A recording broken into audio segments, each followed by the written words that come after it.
Matching! And Charlotte! Paimon never thought she'd see you two together. Nice to see you again, Traveler and Paimon. Oh, we're not interrupting anything, are we? Not at all. I wasn't in the middle of an interview or anything. I was just asking Miss Kuching about purchasing a kite. A kite? Are you buying some regional specialties to bring back to Fontaine? Well, yes. And...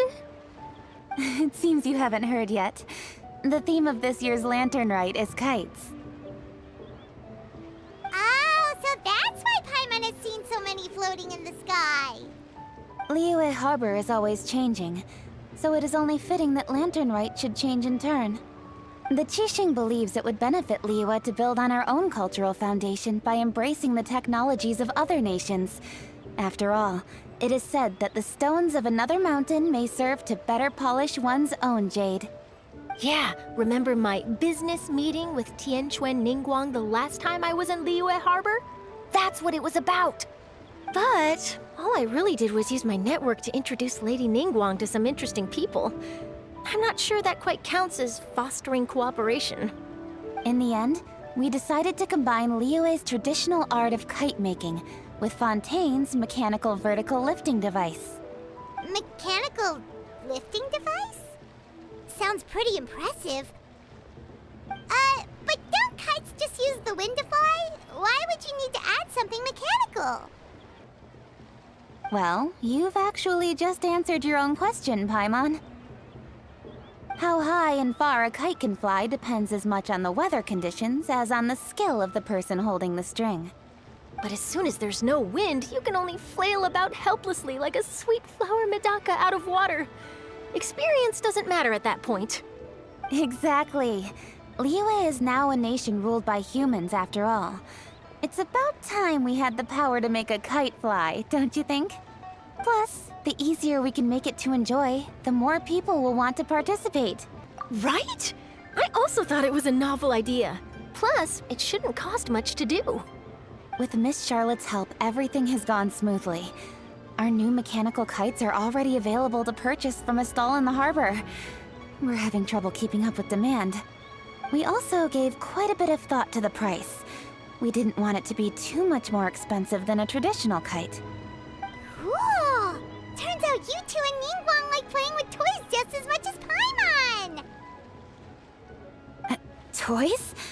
They're not exactly toys. You see, Miss Kuching? That does seem to be everyone's first reaction. Although kites are one of our most time-honored cultural relics, outside of their use in certain ceremonies, I suppose they're considered playthings more than anything now. But to me, there's so much more than that. Think for a second about how remarkable it is that a flimsy paper kite attached to a string has the capacity to touch the sky. It is this slight piece of paper that also carries the weight of Liyue's cultural traditions. There's an old poem that goes, "O kite born of paper, flying true and sound, a lone traveler wanders, just waiting to be found." In the past, poets from Liyue used kites to symbolize a feeling of longing, or evoke the peacefulness of idyllic rural scenery. If the people of today can derive enjoyment from this activity, they will not only be more likely to better appreciate the tradition, but also to pass it down to the people of tomorrow. That's the Kuching we know, always thinking 5 steps ahead of anyone else. Well said, Miss Kuching. I've learned quite a bit myself. As long as you're willing to listen, I'm happy to share. I also know quite a lot about the various folk traditions related to kites. For example, whenever a kite blew away, people would say it was the Adepti that summoned the wind to take it away as an offering. That way, you can turn an unfortunate event into an auspicious one. What about something more fun? Do you know anything like that? More fun? Let me think. Oh, I suppose we should first talk about how kites are made. It's another one of our precious forms of traditional craftsmanship. My grandfather told me that, back when he was a boy, children learned the art of kite making step by step from their elders. First, you use the thin strips of bamboo to construct the frame. Then, you draw a design of your choice on a piece of paper, paste it onto the frame, and tie on the string. Then, you look towards the sky and release the kite to soar among the clouds. Some people write down certain names or desires on their kites, cut the string, and let them fly free. Others may place particular thoughts or meaning into the design itself. Are certain designs associated with certain meanings? I'm gonna jot all of this down. Well, for example, kites in the shape of a butterfly typically symbolize freedom, happiness, or the desire to break free. Fascinating. What else can you tell me? The scissored-tailed swallow is the most classic design. It symbolizes good fortune and joyful tidings. Different colors also have small variations in meaning. Are these commonly understood meanings and symbols in Liyue? Kind of like the language of flowers in Fontaine. I believe so. Most have probably heard something about it from their elders at some point. If you're interested, Miss Charlotte, I have several books on the topic that I could lend you. They could be a useful reference. That would be a huge help! Great! Looks like I've got the outline for quite the article on my hands. Perfect! We're gonna take a look around. Then I'll show Miss Charlotte to my home for a little while. I almost forgot. The Ministry of Civil Affairs is hosting a kite flying contest on the night of Lantern Rite. If you're interested, you're more than welcome to bring a kite and participate. The rules are simple. Whoever flies their kite the highest and furthest within the time limit will receive a special honor along with a secret prize. I've already prepared more than enough empty film for the event. I can see the spectacle already. Maybe tone it down a bit, Traveler. What if we don't win? It's better to keep a low profile until the competition starts. Then we'll give them a show they never saw coming. Oh, that secret prize is ours. Then I'll look forward to seeing your performance. You bet! See you then!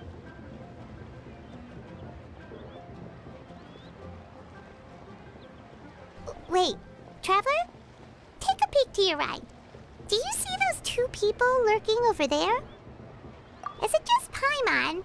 Or were they staring at us the whole time we were talking to Kuching and Charlotte just now? They seem fishy. Great, so it wasn't just Paimon. Do you think they could be treasure hoarders? They always seem to be stirring up trouble during Lantern Rite. Oh, Paimon's sick of waiting around for something bad to happen. We should strike first, you know. Foil their plans before they even begin. You go right, Paimon will go left. Oh. It is with such an air of urgency that you appear before us. Your comportment suggests you believe us to have committed some heinous crime. Perhaps you could enlighten us as to your intentions. Whoa, where did this fuddy-duddy come from? You should be the one doing the enlightening, buddy. Don't think we didn't notice you eavesdropping. One look and we could tell you were up to no good. Tell us everything, starting with your name. One bears no secrets before two such as yourselves. You stand in the presence of the mighty and illuminated Adeptus, Moon Carver. For the purpose of this foray into the mortal realm, however, you may address one as Hojong. You kidding? That deer's got his head stuck so far up in the clouds, there's no way he'd humble himself down here with the rest of us. You may want to hold your tongue, Paimon. Don't think that Paimon is gonna believe you just because you know her name. Let Paimon guess, you're supposed to be Mountain Shaper, right? Indeed. Mooncarver and myself have descended upon the mortal realm for a visit. The two of you may call me Jiahu. Huh. Looks like you did your research. But in our experience, the harder you try to lead us on, the more likely it is that we've got a big fish on our hands. We'll go straight to the middle useless and have you arrested for impersonating a Adepti! Preposterous. Utterly preposterous! Right! Tell us something that only an Adeptus would know. And it better not be some common knowledge that any person on the street could tell you. During the last Lantern Rite, we gathered at Mount Hulao with Rex Lapis and made use of Cloud Retainer's supreme cuisine machine to prepare bamboo shoot soup.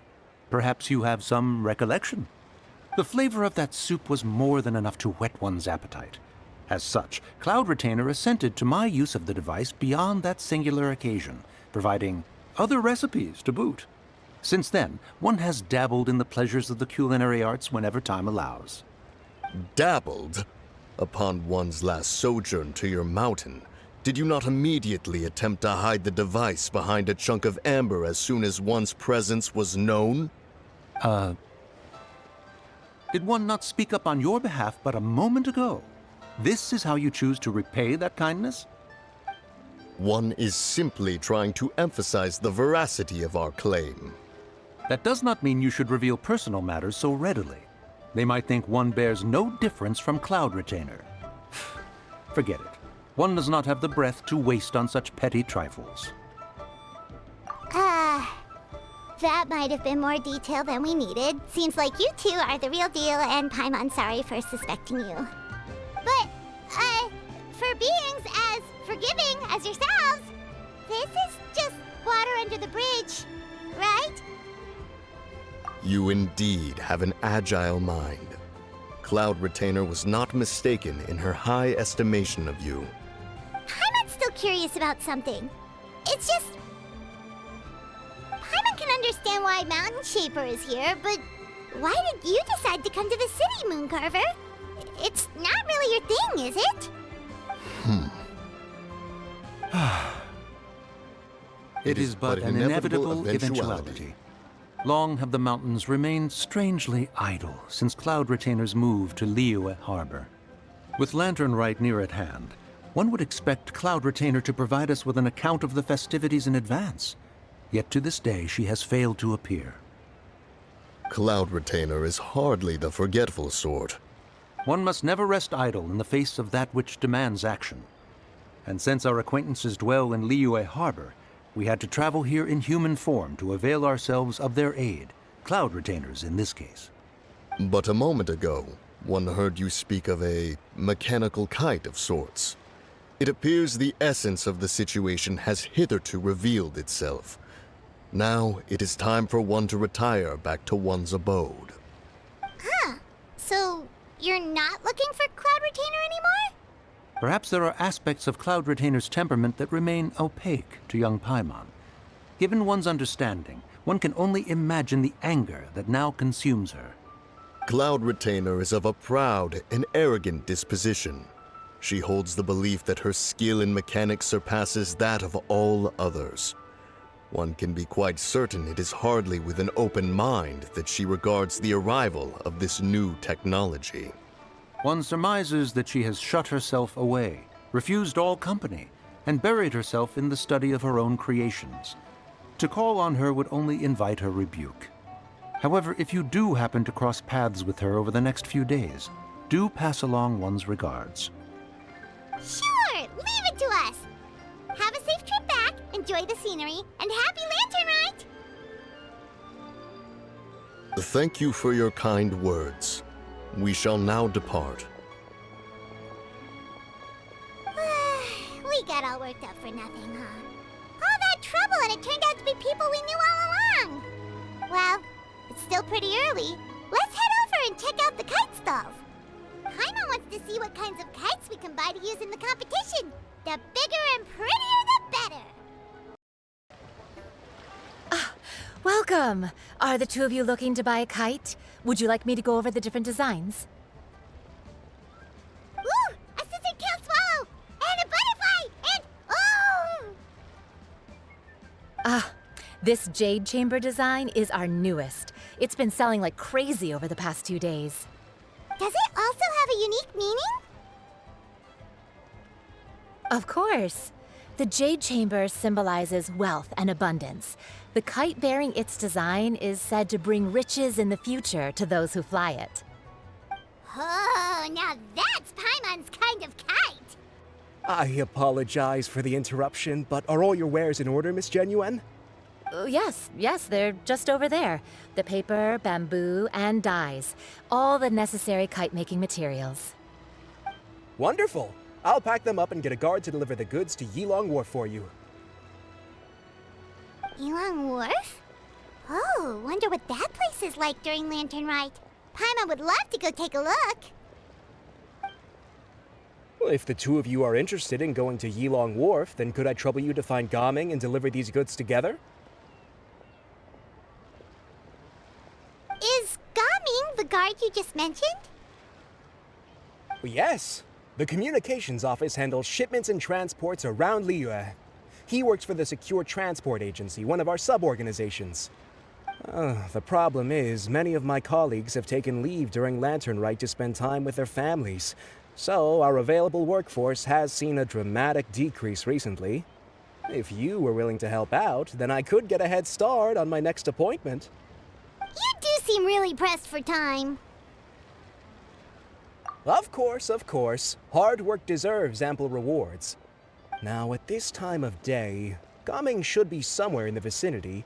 Just follow the main road until you see the head of a Wushu dance costume. Should be on your right. Be sure to come back if you'd like to buy a kite. I'll even give you a discount. Wait, I thought we had an agreement. Loser buys dim sum tomorrow? Look at you. Scowl like that for much longer and your face might stay that way. Hey now, don't be upset. How about this? You extend the invitation, and I'll pay. No way, Gaming. You're always the one picking up the tab. I'm not trying to be a sore loser. I just didn't expect you to come from behind to win like that. That was nothing. All in a day's work, friend. Perfect, Gaming is here. Sorry to interrupt, Gaming. We just spoke to a guy from the communications office who needs you to deliver some goods to Yilong Wharf. Oh, it must have been Longzhou. Looks like I've got work. Gotta go. Sure, go do your thing.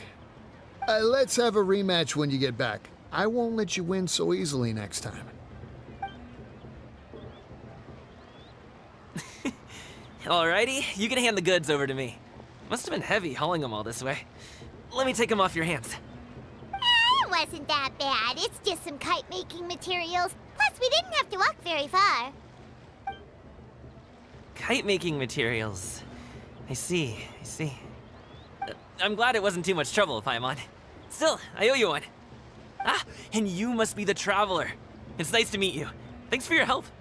Huh? You know us? There probably aren't many in Liyue who don't. I've heard quite a bit about you two. You're quite well known around these parts.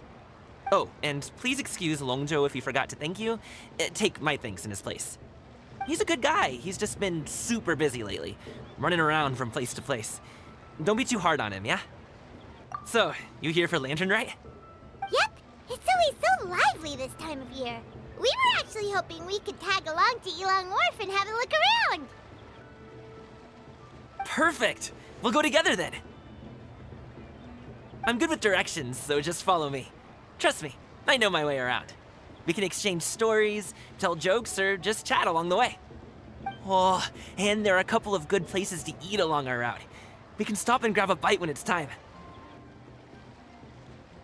The ingredients are fresh, the portions are generous, and the prices won't break the bank.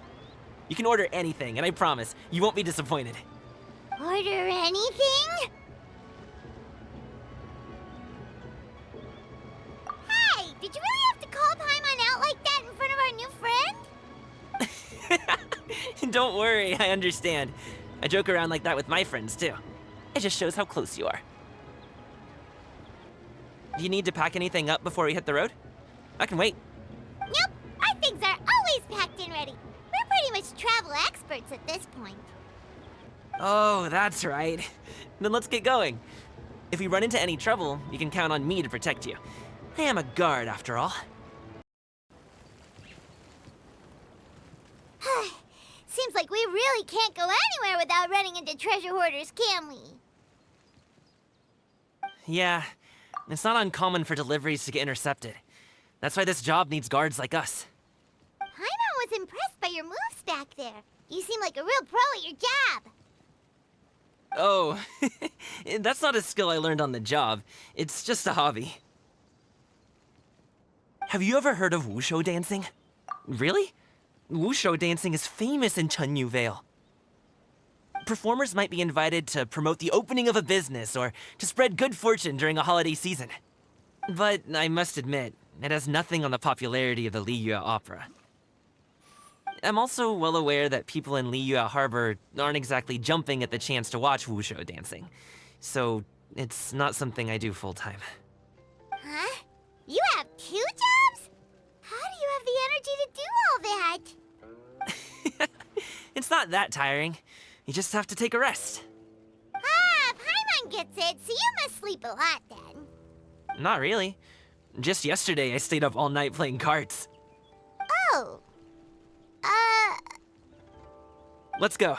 The docks are just up ahead.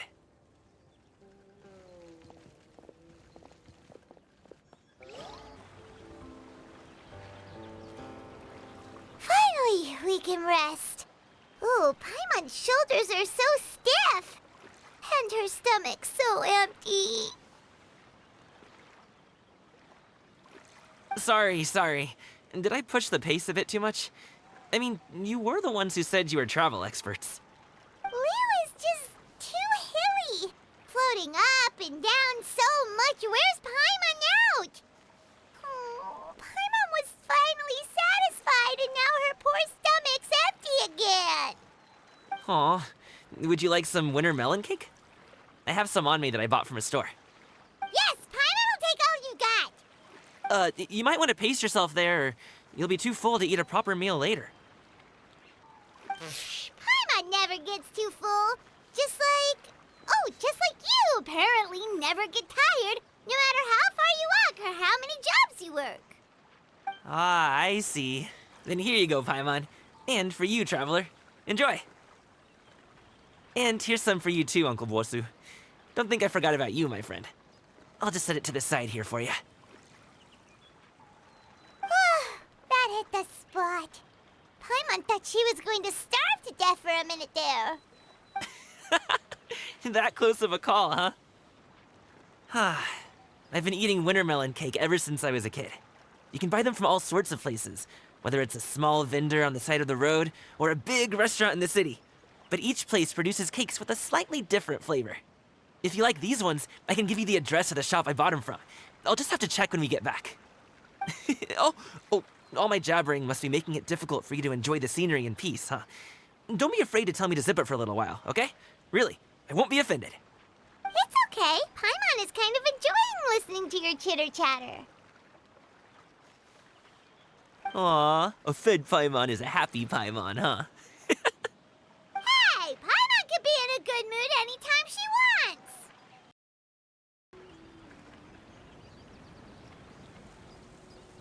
Woohoo! We're here! Don't forget your things, and watch your step as you get off the raft, or you're in for a swim.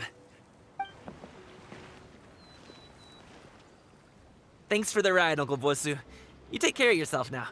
I'll see you some other time. Okay, follow me. This way is fastest.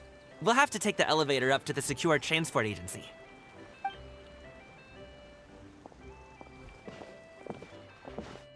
Hey! Slow down. I'm begging ya. What is it? No one's gonna try any funny business when the street is this packed, right? Oh, well... how should I put it?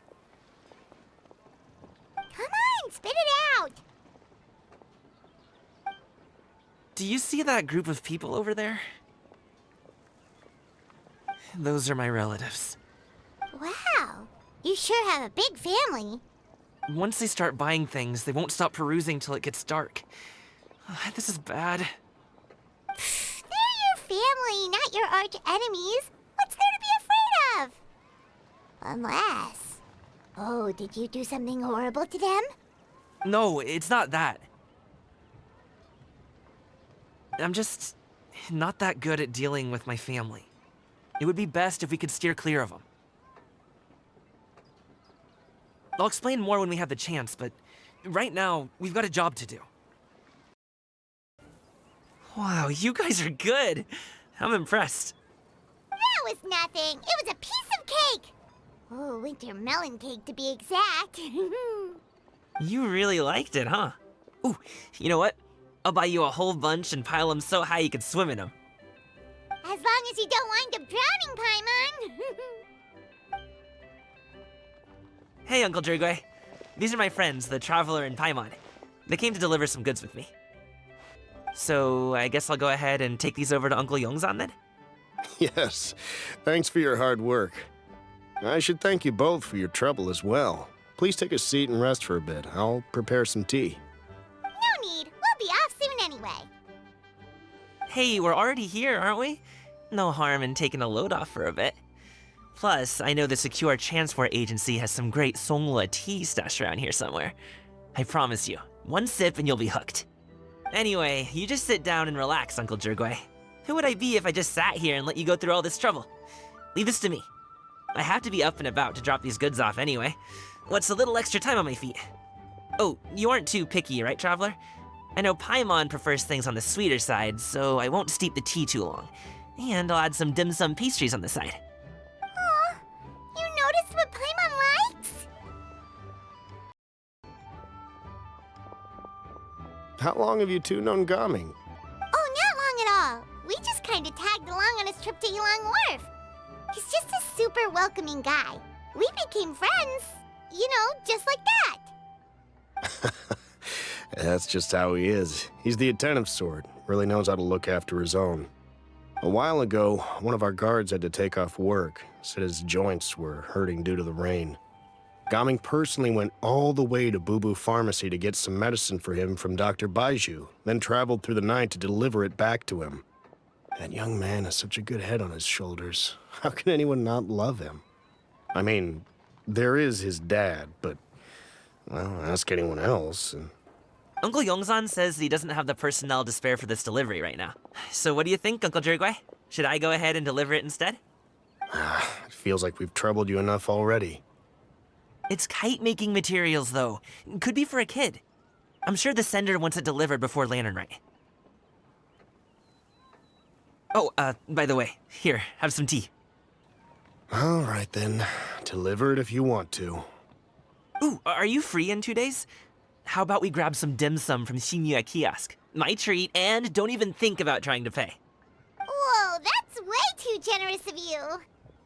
Don't mention it. Just think of this as a thank you for all your help. Besides, the thing between me and my family, it's a long story. It might take some time to tell.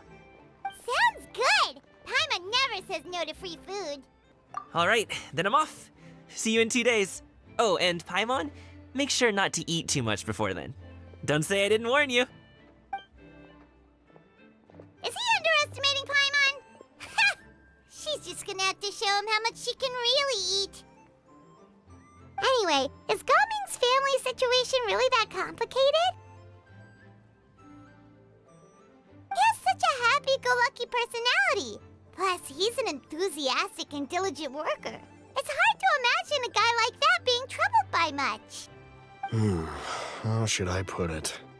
Since he already plans to tell you himself, you don't need an old man like me to add my 2 cents. You seem to be around the same age, so you might have a lot in common. Perhaps you could help him talk things through. Consider it a favor to me. If you have the time, maybe you can make a little flag for us to wave about. It can say, "We provide aid in spades." Couldn't hurt to advertise our services, right? Well, I can certainly arrange that. Is there anything else you wanted to say? Wait, seriously? Paimon was just joking, but if you're going to get us something, she'd much rather have winter melon cake instead. Seems like Gaming really has rubbed off on you. Would you like some more tea? I think there's some left.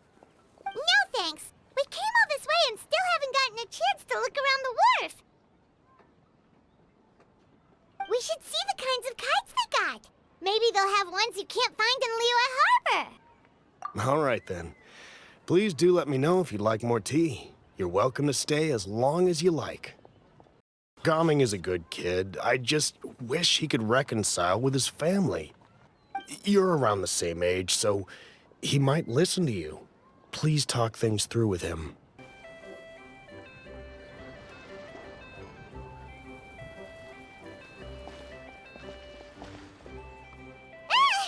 What are you doing here?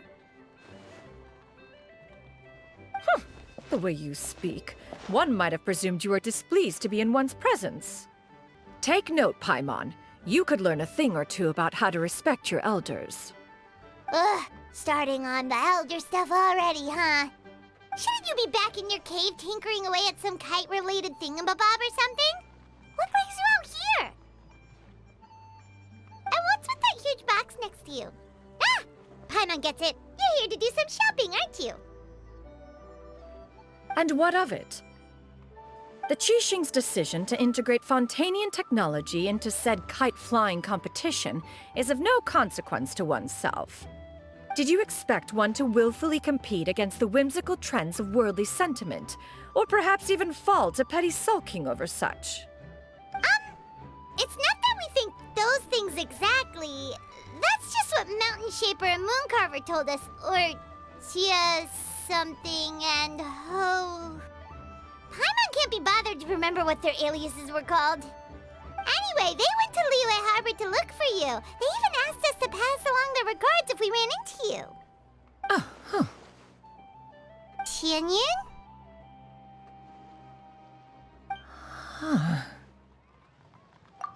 It appears time has quite flown since one's arrival in Liyue Harbor. How could one have forgotten about those two old fossils? One shall have to bring them back some divine herbs to atone for this slight.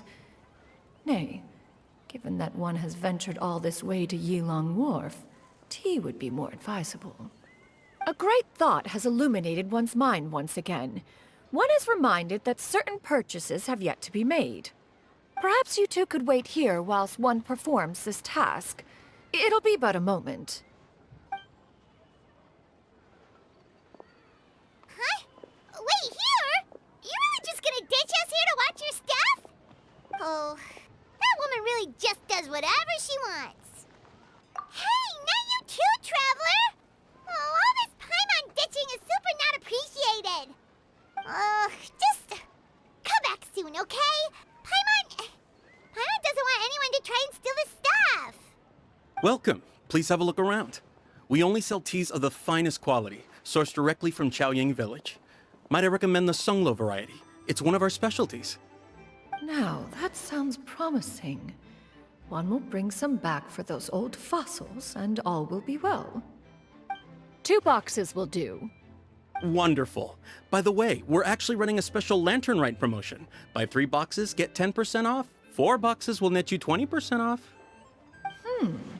20% off 4 boxes. This merchant strikes a fair bargain. One might as well give some to Morax and Ping too. Then 4 shall suffice. I see. Are you intending to give these as gifts? If so, perhaps I can interest you in these exquisite gift sets. Buy 10, get half off. Look at the magnificent design, and the red ribbon gives quite the festive flair, don't you think? Such a gift would be sure to impress any lucky friend or family member. 10 boxes. Seems rather excessive. But if one factors in the Conqueror of Demons and one's disciples... 10, a nice round number, don't you think? Course you do. I'll even shave a little extra off the price for you. That is agreeable. I will have these boxed up then. Of course, right away. I see you have quite the eye for fine items, mademoiselle. Perhaps some of my wares might also be of interest to you. I'm a toy merchant from Fontaine. You'll get nothing but the finest and most intricate clockwork toys Mora can buy here. Each one sure to be a source of endless amusement.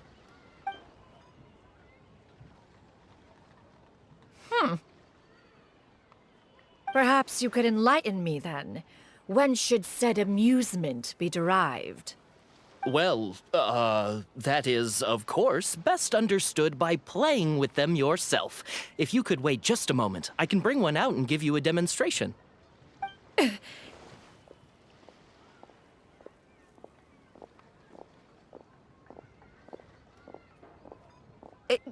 There is no need for that. Mademoiselle. Give me your newest and finest model, and be sure to package it securely. Ah, of course. Here you go. The instruction manual is... I can do without, thank you. Oh, many watchful eyes surround this place. If one were to be spotted purchasing a mechanical toy such as this, a child's plaything no less, it would only invite scandal. There is no harm in bringing it back to study in secret.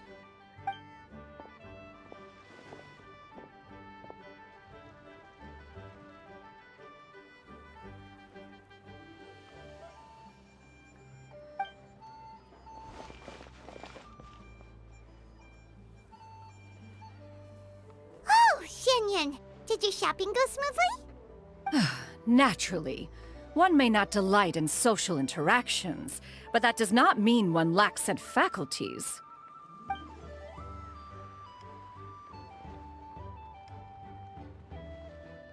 And you two? Are you not here to purchase things? We just haven't had time yet.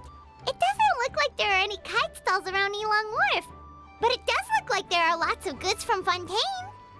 You are also planning to participate in the kite flying competition, then?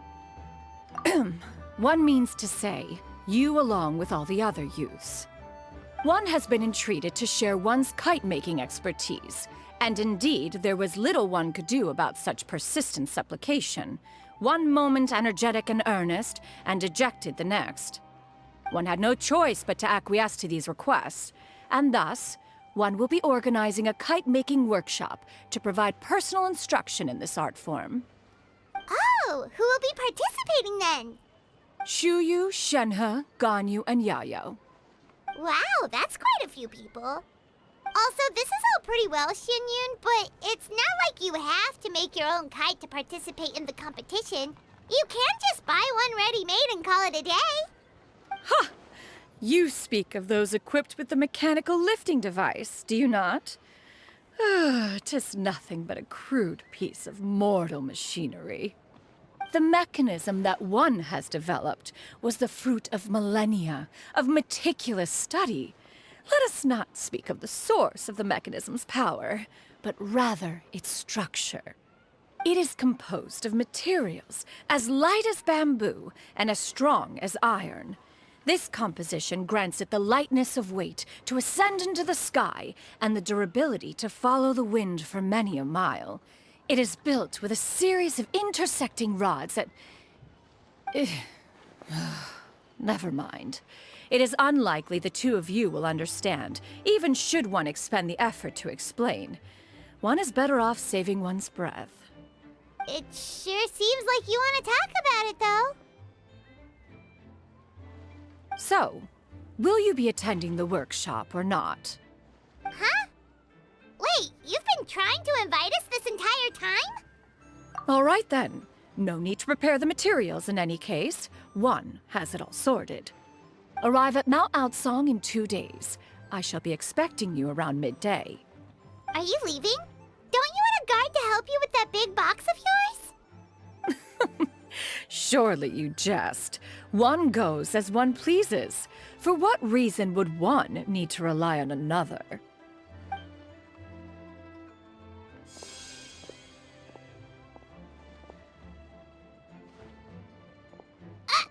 It can float? What kind of invention is that? One calls it the floating toting device. Huh. She seems pretty proud of that one. Look at her walk down the street. She seems so confident, but everyone around her is looking at her all funny. Paimon wonders... never mind. But anyway, that box of hers seems to be full of those mechanical lifty thingamabobs. Not Paimon was peeking or anything. She just, got a bit unsteady for a second and accidentally brushed the embroidery on top. And wouldn't you know it, all the stuff inside almost came bursting out. Paimon even went out of her way to keep it all together. All Paimon say is that Shenyun sure does try hard to save face. What did she call it again? A crude piece of mortal machinery? Paimon bets she just can't wait to take it apart and see how it's made. Totally. We should probably act like we didn't see anything, though. You know, in consideration of her feelings and all. After all, that is the propriety with which one should comport oneself. When it comes to an elder, right? Paimon has never had dim sum at Shinue Kiosk before, but it should be quite the feast for sure. Ooh, and that's Paimon's stomach right on cue telling her it's time to go find Gaming. Let's go! Oh, you're here early. I just ordered. The food should be out in a second. Sit down, sit down. Let's all take a seat! Here, hand me your cups. Oh, thank you! Wait, you weren't supposed to drink that, Paimon. That was for you to rinse your utensils. That's a thing? Wow, so much delicious food! Do you really eat all this just for breakfast? That's just how we do it where I'm from. Most of the time, though, I don't eat lunch after dim sum. Oh, that's good to hear. Paimon doesn't need to worry about holding back then. Eat, eat. If it's not enough, we can always order more. Oh, and there's tong soy coming as well. I don't usually have that in the morning, but, well, since everyone's here, I just had to order it. What about you, traveler? Is the food to your liking? Want some more seafood congee? Let me refill your bowl. Paimon's gonna take you up on that. Fill it up nice and full and make sure she gets a few extra shrimp. Thanks! So full. That meal was so satisfying, it even gave Paimon some extra brain juice. Oh, listen. Paimon's figured it out. Let's think about this for a second, Gaming. You invited us to this awesome restaurant and ordered a whole table full of expensive dim sum just for the three of us. Well, you must be hiding the fact that you're some young master from a rich family. That would explain why you try to keep your friends and family away from each other. Are you confusing me with Xingqiu? Huh? You know Xingqiu? You sure know a lot of people. Well, when you're on the road as much as I am, you hear all sorts of rumors. Sometimes they're true, sometimes they're not. What it comes down to is being able to tell the difference. More often than not, that means knocking on some doors to find out for yourself. Oh, you truly are a man of many talents, young Master Gaming. Okay, enough with the teasing. Sorry to burst your bubble, Paimon, but you're wrong about my family situation. What? Oh, Paimon thought she was onto something there. My dad is just an ordinary tea merchant. Small scale stuff, you know? It wouldn't even make sense to mention his business in the same breath as the Feiyun Commerce Guild. My dad... he always wanted me to inherit the family business, to be a merchant like him. But that's just not who I am. It's not who I ever wanted to be.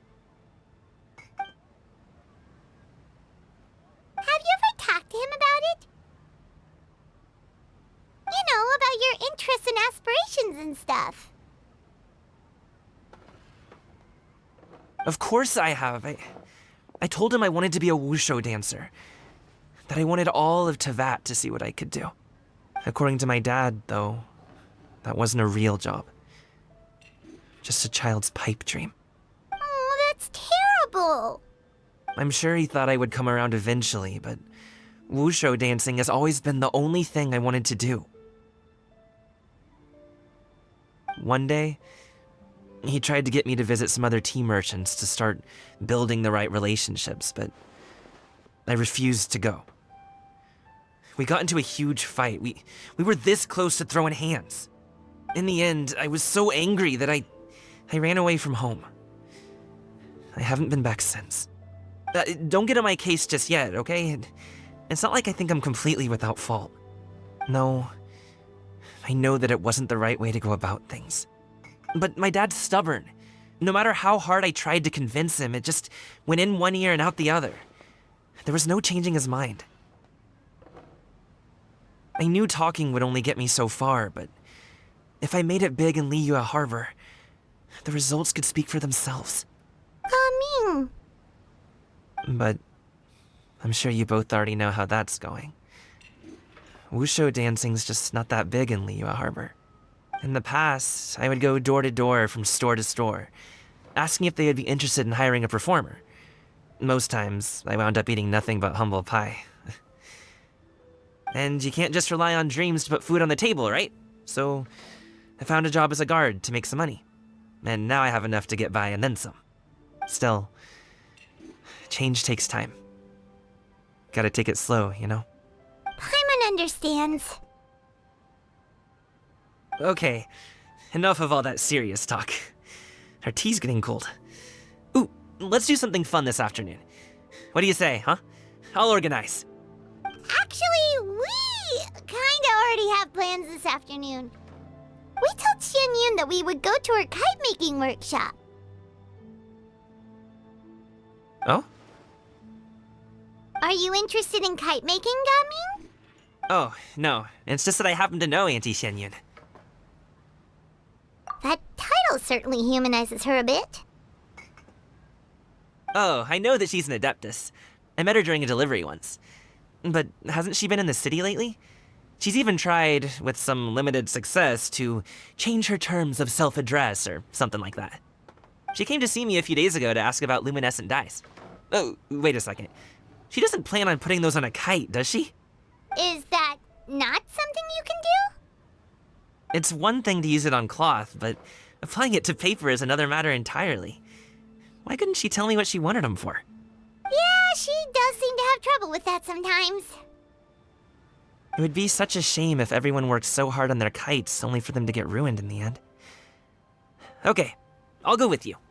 If Auntie Xianyun wants to use those dyes on a kite, the formula will need to be changed. Great! The more the merrier!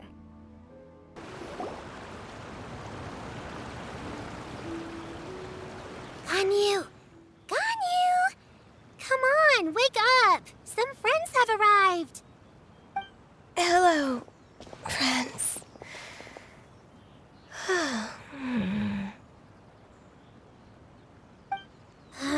Ganyu! Oh, I have some mint oil. Perhaps we should try that. A guest at Wanmin Restaurant recommended it to me. I've tried it. Its stimulative effects are much stronger than what can be achieved from chewing on mint leaves alone.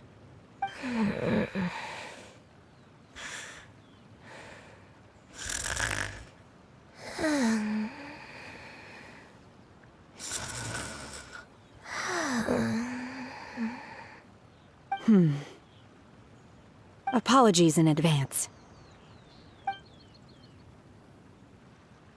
Wait! Shenhe? Not there!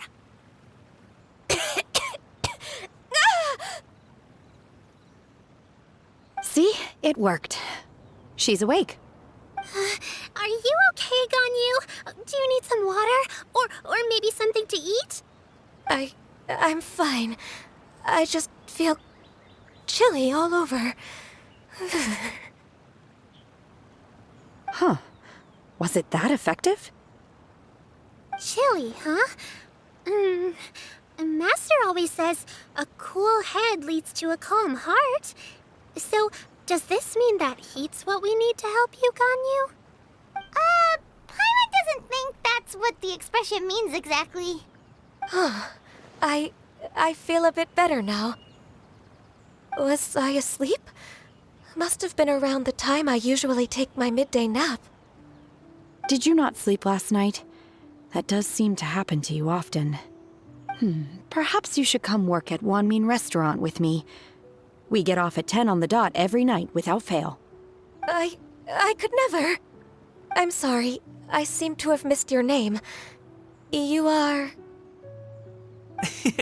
Me? My name is Gaming. I work as a guard for the Secure Transport Agency. Gaming. The name sounds familiar. I believe I've heard your name mentioned around the Ministry of Civil Affairs. People tell me you're an extremely enthusiastic worker, and you are very generous with your help. Well, you know me. Or, I guess you don't. My name is Ganyu. This is Shenhe, and this is Yao Yao. It's an honor to finally meet you all. Oh, you must be here for Auntie Xianyun's kite-making workshop, right? Yes. I have neither made nor flown a kite before. As long as Master is willing to teach, I am willing to learn. Me too! I want to participate in the kite flying competition with my best friend! Plus, it's more meaningful if you make the kite yourself, right? Your best friend didn't come with you? Well, Chi-Chi's been super busy helping Dr. Baiju lately. I'll meet up with her later and give her a huge surprise. Oh, I also brought bandages and ointment with me today. It's easy to cut yourself when working with bamboo, so I thought I should come prepared. Wow, you're really thoughtful. As for myself, I'm afraid I lack some of my companion's enthusiasm. I was originally planning to buy a ready-made kite and just enjoy the festive city atmosphere with everyone. But Cloud Retainer is always going out of her way to look after her juniors, wanting us to have the best there is. She always puts us before herself. It was so thoughtful of her to arrange this workshop, so I simply couldn't let such consideration go to waste. My motivation for being here might be a little different, yes, but I'm ready to put in just as much effort as everyone else. Well, we're all here, but where the heck is Xianyun? Shouldn't she be here by now? Who is it that speaks of oneself in such an ill-tempered tone? Oh, come on! You clearly heard Paimon! Master stopped to buy grilled tigerfish to share with everyone. Come get it while it's still warm. Oh, Paimon, sorry, Miss Illuminated Bird! Paimon always knew you were the smartest, coolest, and prettiest Adeptus. Someone as wonderful as you is sure to have brought enough for Paimon as well, right? So delicious. Paimon's life is complete! It appears that we've ended up with quite a few participants indeed. Go ahead and divide yourselves into small groups. The materials are over here. The regular dyes and luminescent ones have been clearly marked. Use them as you see fit. As for how to make the kite, one assumes you all made sure to listen to the instructions one provided while we were eating. Yes? Are there any questions? Paimon may have focused a little too hard on the eating and less on the listening. Paimon knew she could count on you, Traveler! One will wait under this tree and avail oneself of the cool air while one digests. Do not hesitate to seek one's company if you have any trouble, questions, or simply want to chat. We're not in any hurry to get started. Why don't we go see what the others are up to? Hey, Gaming! Want to team up? Huh? Wait, I have to participate? I thought I'd be done for the day after adjusting the dye formula. You're that unenthused by kite making, huh? That doesn't seem like you. No, it's not that. It's just... it would take too long to explain. I guess I'll just make one then. What shape should we go with? How about a butterfly? What do you think, Shuyu? Is there a particular design you want? I want a swanee! That might be a little hard to pull off. True, but I still want to try. They're super cute. Okay, it's decided then. Gaming, can I do the coloring? Sure. I'll go ahead and make the frame for you. Auntie Cloud Retainer, look! Am I doing it right? Very good. Your frame is nice and sturdy. This design, is it a finch? Yep. One is looking forward to seeing your finished product. What color are you going to make it, Yao Yao? I haven't decided yet.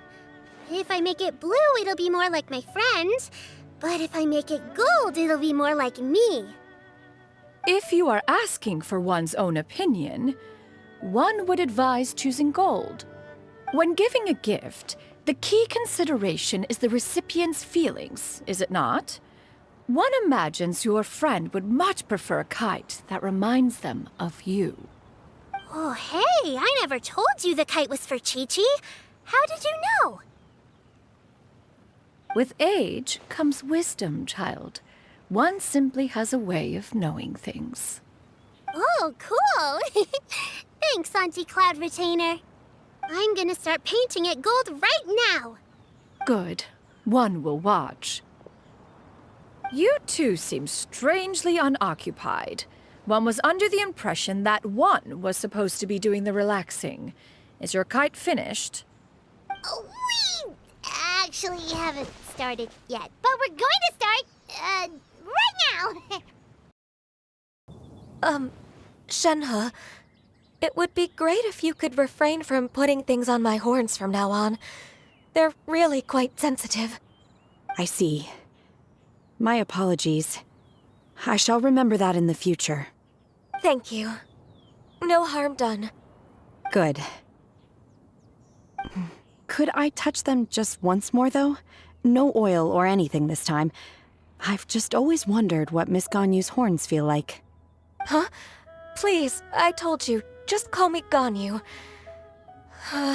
Well, all right. Just be gentle. Firm to the touch with no discernible temperature. Oh, not unlike certain medicinal plants I've eaten before. Oh, still, Ganyu appears to be shaking like a cat whose whiskers have just been touched. I should stop. I see. Then I'll apply the oil to your forehead next time. Oh, no need. I'll just refrain from taking afternoon naps outdoors. Anyway, we should probably get started on our kite. It won't be long before Cloud Retainer comes to check on our progress. Perhaps we should just choose the most traditional style. Okay. Well, they seem to be getting along swimmingly. Let's not disturb them. Once I get better at making kites, I'm going to make one shaped like Uruguay. You gave him to me, and he's just the best. One is pleased that you like the gift. The scissor-tailed swallow sure takes a lot of curved bamboo rods to build. Ugh! It broke. First, we have to decide on the shape. Hey, what are you laughing at? Oh, that's not a completely crazy idea. If nothing else, a Paimon-shaped kite could at least make sure you never get lost on your travels and always find the tastiest food and funnest things to do wherever you go. Maybe we're not exercising enough artistic license. Ooh, we should exaggerate this a bit. How about this? The word Paimon means the guardian angel of travelers.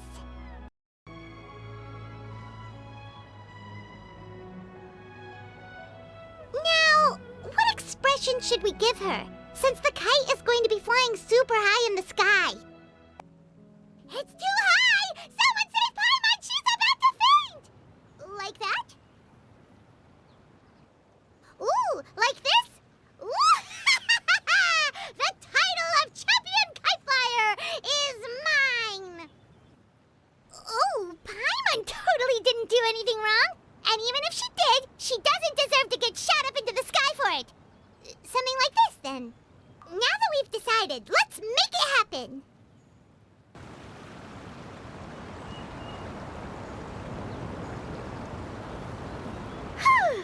It's done! Paimon has to say. Kite Paimon might even rival real Paimon in terms of cuteness. Now we just have to attach the string, right? All right, gather around, everyone. Oh, Shenyun's calling us!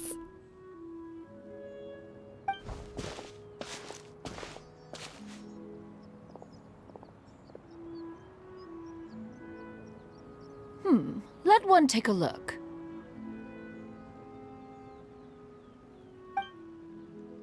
Wow! Ganyu and Shenhe made a scissor-tailed swallow.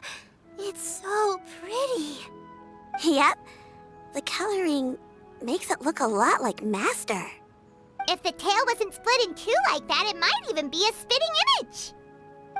If you look closely, there are a few spots where the colors go outside the lines. Did you doze off while painting it, Ganyu? I did the painting. I stared at the paper for quite some time, but I simply could not recall the coloring of any bird. Except Master. Or should I say that I'm too familiar with her crane form? Even when she stands before us in human form, all I can see is blue and white.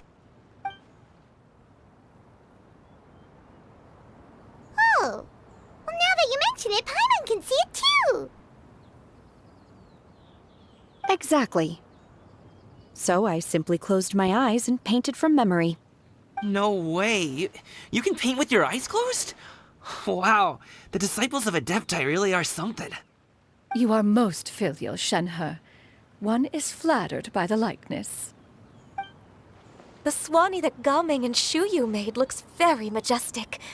I'm sure it'll look even more impressive as it soars through the sky.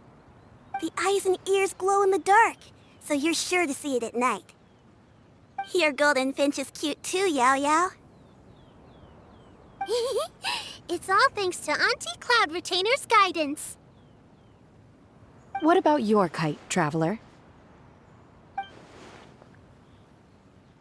Ta-da! Here it is! That's hilarious. Why does Paimon feel like you're laughing at her and not with her? I'm just admiring the expression you chose. Whether the kite soars high in the air or comes crashing straight to the ground, it's still fitting. That's quite the impressive feat, actually.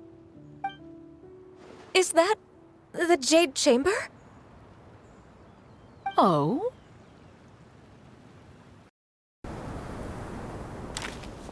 Who dares attempt such a flagrant display of impropriety by releasing a kite into one's territory without one's permission? Oh, and to do so by making use of this crude piece of mortal machinery. One simply must know who it is that possesses such impertinence. Continue attaching the strings, everyone. One will be but a moment. Cloud Retainer! Traveler, Paimon, could I trouble you to go after Cloud Retainer? Master's going to be okay, right? I'm more worried about the person who released the kite. I hope the person who released the kite is going to be okay. Now for the string. Please look after Master for me. Master is not without her principles. We need not worry too much. Be careful, you two. This Fontanian device of mechanical motion is quite curious indeed. Now is hardly an opportune time for your musings. Someone among us was not sufficiently attentive, and now the kite has vanished. Calm yourself. Do you have any recollection of its last location? One believes it drifted in the direction of Mount Outsong. Perhaps it is mere happenstance, but one feels a certain sense of dread at the thought. Your concern is misplaced, surely. Cloud Retainer is either in the city looking after her disciples, or secluded in her abode attending to her research. She will not notice that kite.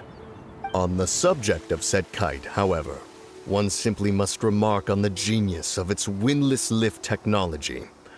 One cannot help but surmise that its ingenuity rivals that of Cloud Retainer's creations. Still thy tongue. If Cloud Retainer were to hear you profess such a thing, we can both say farewell to any further use of the Supreme Cuisine Machine.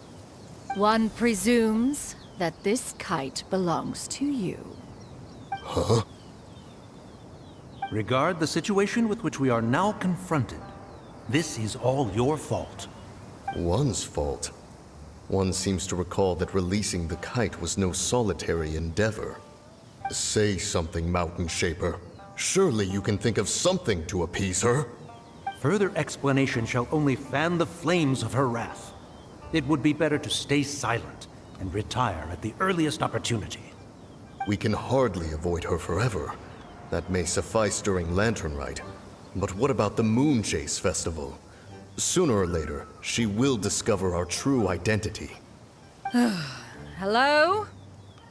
Go retrieve the kite. Absolutely not. You retrieve it. That is not our kite.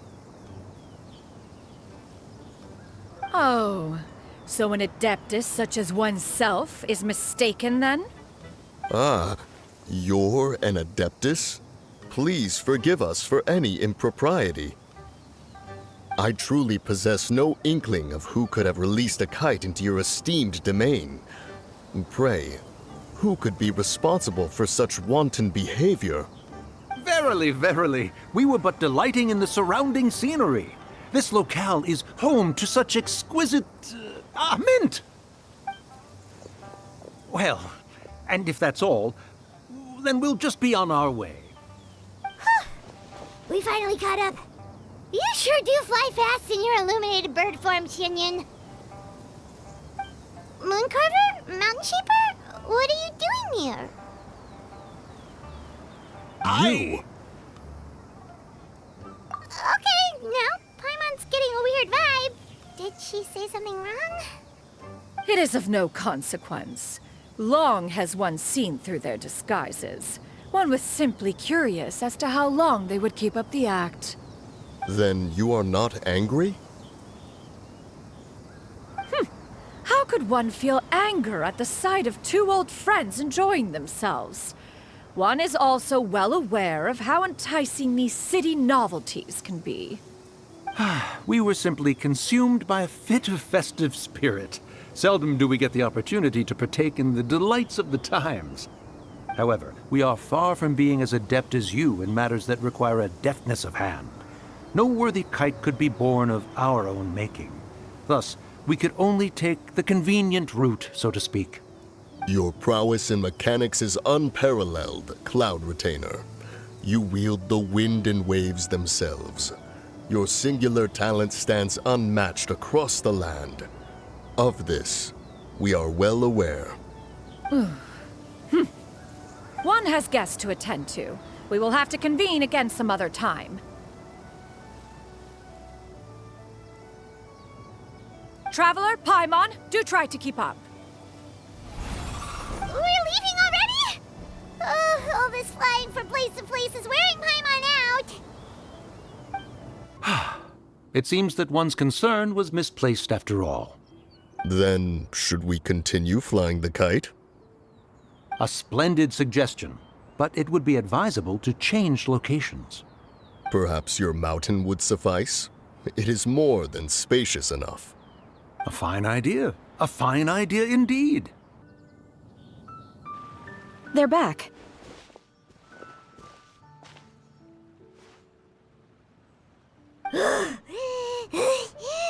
Paimon's pooped.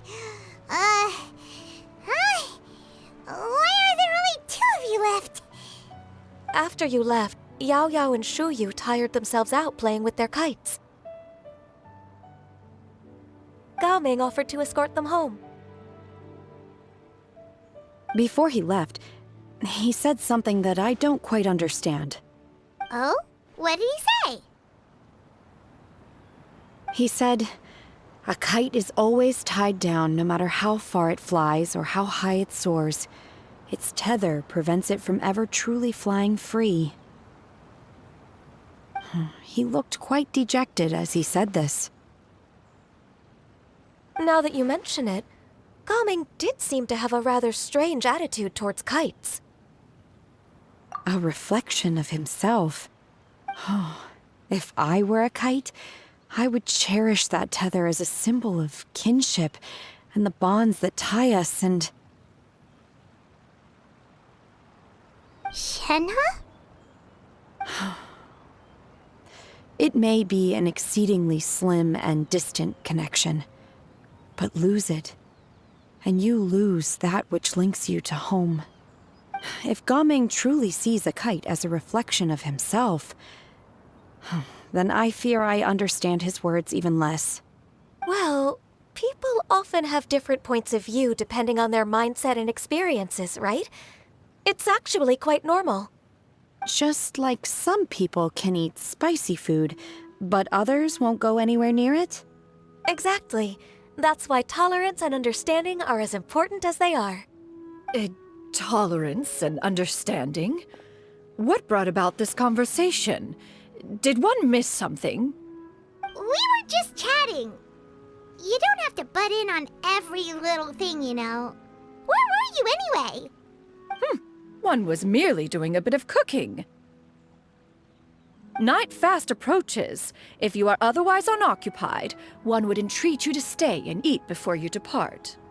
Oh, it's been so long since I've had the chance to enjoy your cooking, Cloud Retainer.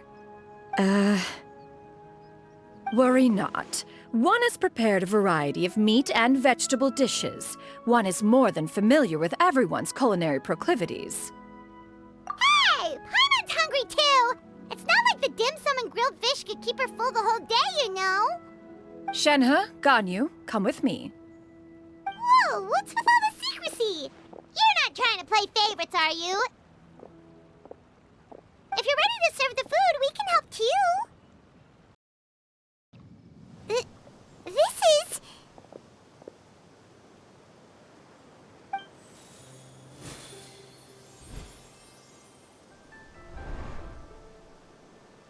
Oh, I can feel the wind brushing against my legs. This is a bit embarrassing. Is the headpiece secure? I should have asked Cloud Retainer to check before I stepped outside.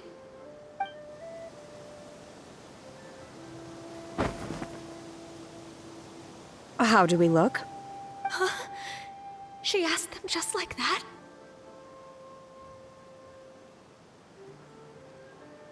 You look pretty too, Ganyu! Oh, how should Paimon put it? You both look so elegant and refined! Those outfits really suit you both! Given that one employed the services of the best tailor in all of Liyue, one would expect nothing less. What colors have you been partial to lately, Shenhe and Ganyu?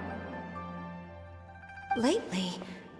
Why is Cloud Retainer suddenly asking about what colors we like? I like black. One is gratified to see one's disciple has inherited one's own tastes. The color black doesn't get dirty easily, a virtue I've come to value recently. And you, Ganyu? I favor blue and black. And the material is sufficiently comfortable, yes? Yes, very. I simply cannot thank you enough, Cloud Retainer, for this gift, and the kite, too. Thank you, Master. One is content, as long as you are pleased with the gift. One hopes these garments will see much use.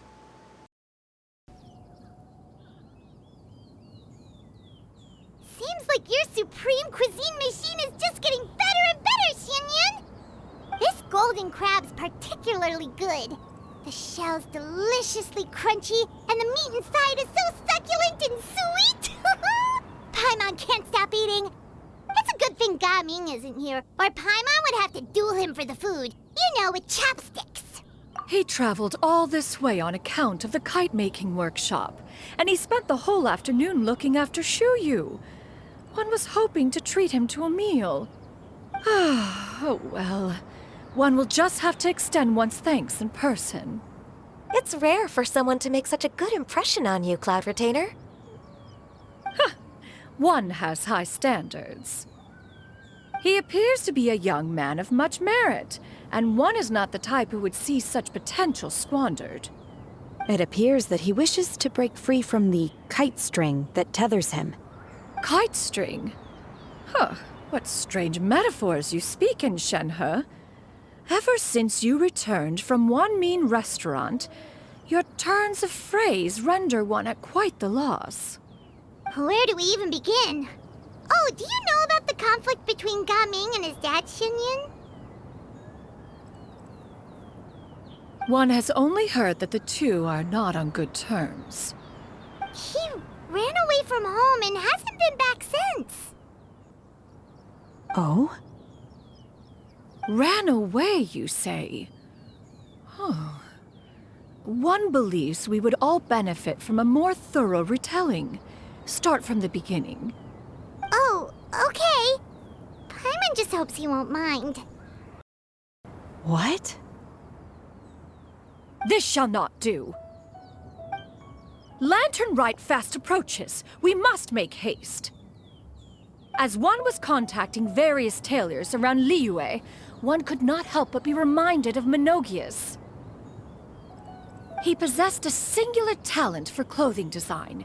He had an exquisite eye, not just for fabric selection and color pairing, but also for what accessories could best accentuate a garment's overall styling. At a gathering of Adepti, Bonanis once complained in secret to some of the ladies in attendance that the skirt Menogias made for her was too long and impractical, lamenting that it would only hinder her in battle. However, when one asked Menogias his opinion, he remarked that the train of the skirt would serve to enhance her adeptal countenance by exemplifying a certain elegance. Menogias was that type of person. When it came to topics relating to garments and accessories, not even Rex Lapis could best his stubbornness. And later...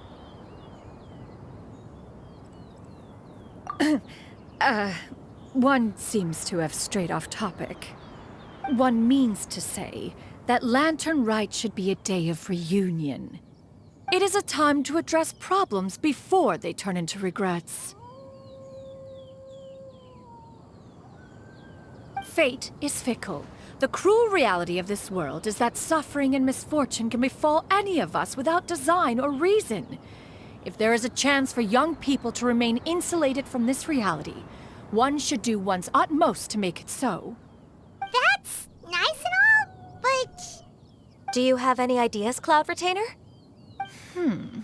Perhaps adeptal arts could be of use. No. Mechanics, perhaps.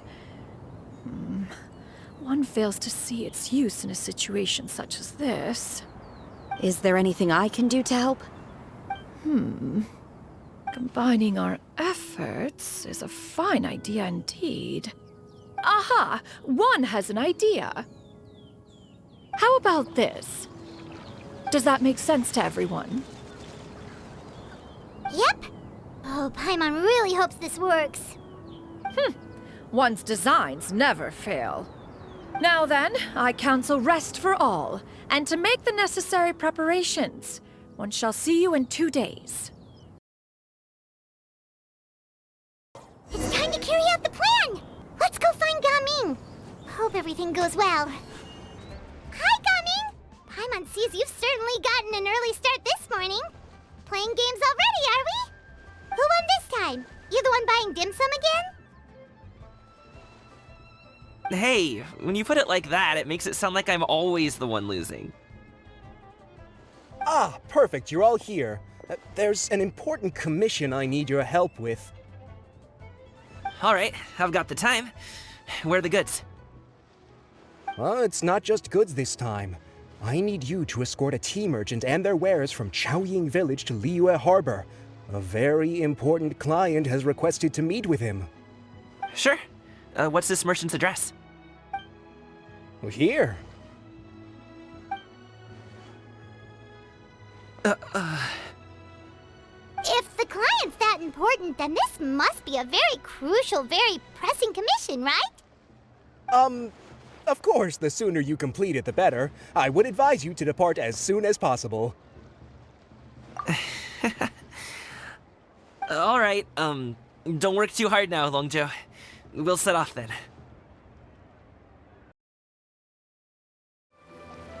Hello, you must be the tea merchant heading to Liyue Harbor. We're here to escort you.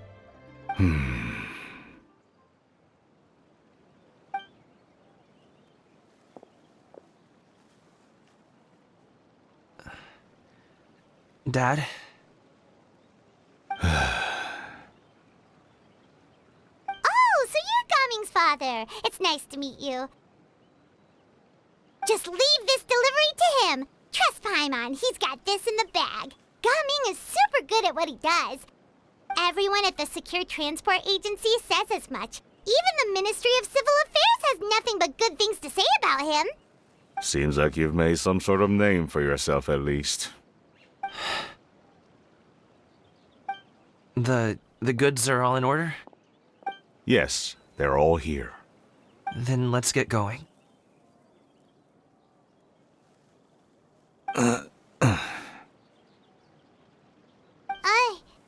A very important client has asked for you by name. You kinda have to come with us. Paimon doesn't know how we would explain ourselves if you just didn't show up. Plus, you'd be missing out on a huge money-making opportunity. I see. I suppose I will have to trouble you all to escort me, then. Let's go.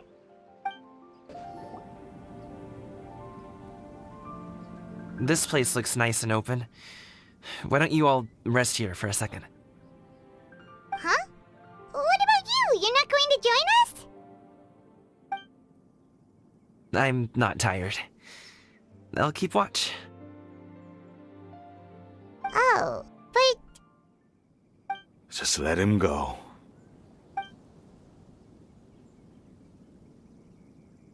Okay, we'll just share amongst ourselves then. Did you know, Uncle Ape, that the flavor of these cakes changes depending on... Halt! Who goes there? It appears that one's movements were overly conspicuous. Enough of your musings. Focus. Focus on the matter at hand. Present your exquisite ornaments at once. Indeed. Bring them forth readily and without protest. Ah! What do we do? It seems as if these two are acting alone. It won't be difficult to subdue them, but they might have something else waiting in store for Dad. The best way to keep him safe is... Leave this to me. I'll handle them. Traveler, Paimon, take my dad and the goods away from here. No, Gaming. It's too dangerous. This is what I do.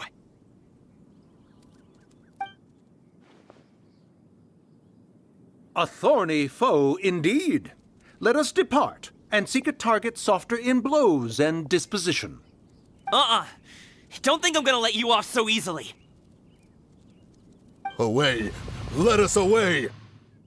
Coming! Don't worry, he's a great fighter.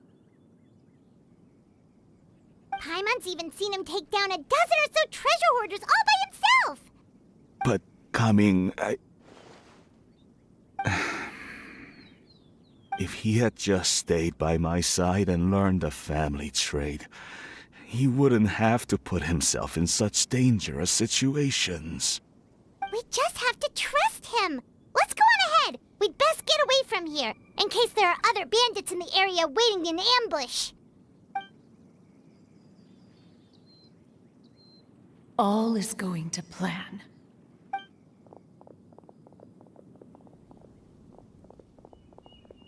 Okay, we should be good to stop here. Yangli? Oh no, what is he doing here? Good sir, please, listen to me. Reel in your line and leave this place as quickly as you can. There are bandits in the area.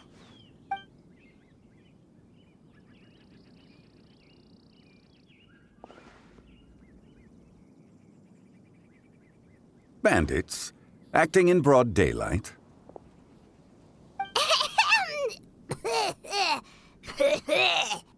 Oh.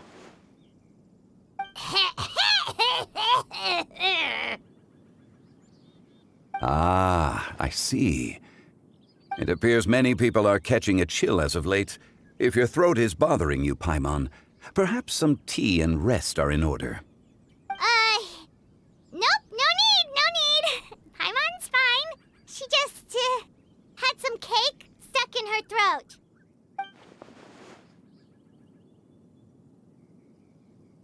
If there are indeed bandits in the area, then we should inform the Millilith at once. Oh?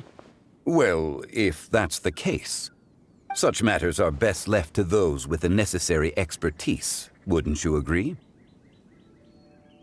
I suppose you're right.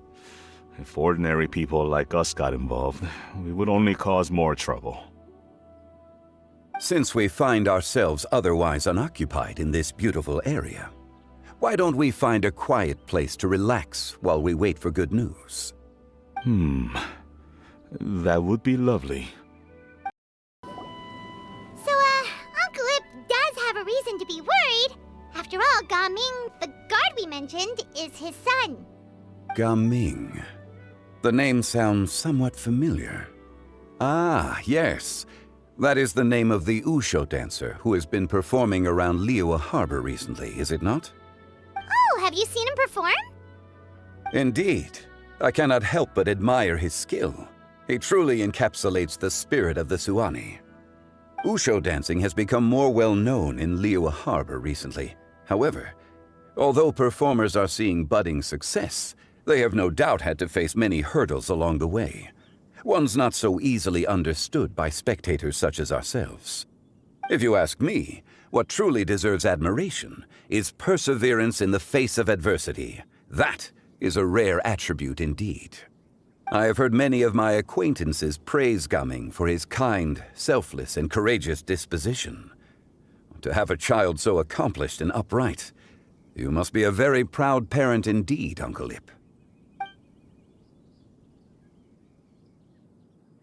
Seems like Zhongli has decided to skip the formalities. Well, he's a hard worker. Yes. You should be sure to tell him you think that when he gets back. Your son is young yet. It's normal for someone his age to be a bit hot-headed. It's understandable to find talking about such things in person difficult. If there's a particular sentiment you wish to convey, perhaps we could pass it along for you. No. It wouldn't be right to ask that of you. This thing between us has festered for many years now.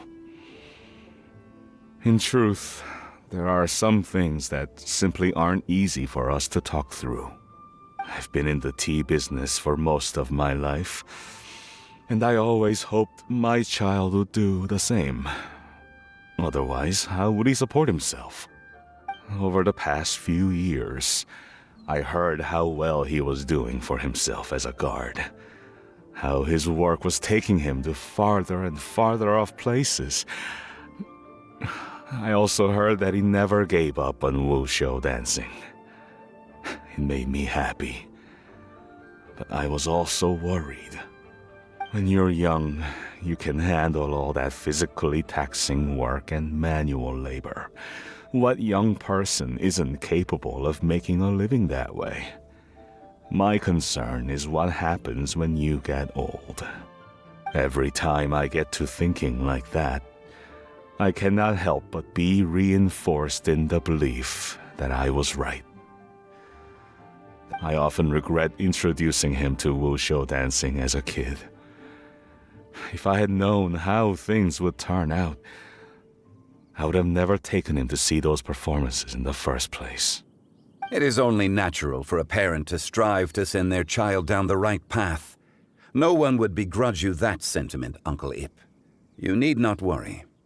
You seem quite young, Mr. Zhongli. Yet you speak with such wisdom. Perhaps I have misjudged your age. Your words are too kind.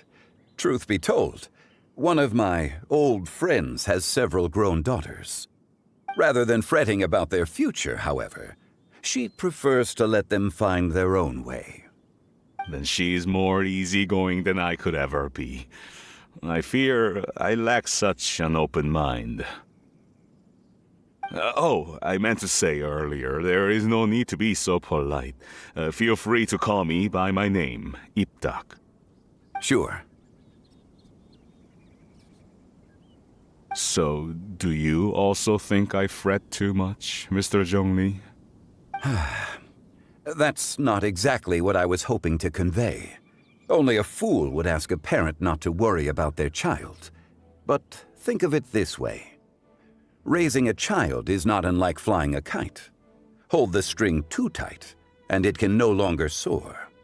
As my friend once said, if your children are aiming for the stars, clipping their wings will only cause them to come crashing down. You need to let out the line for a kite to soar. It seems I was too stuck in my ways. You need not reproach your heart for caring. You simply need to loosen your hold a little. Indeed, with such a big heart, why not allocate the time you usually spend worrying about Gaming to the pursuit of other things, like going for a stroll, drinking tea, or taking in the scenery?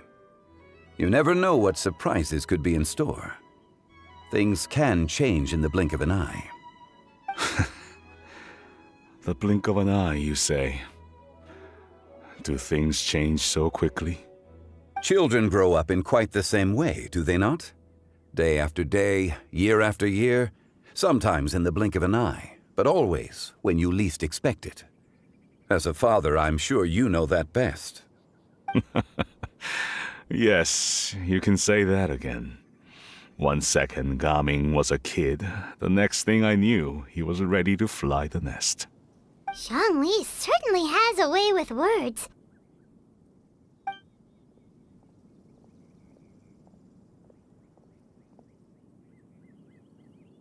Oh, Gaming is back!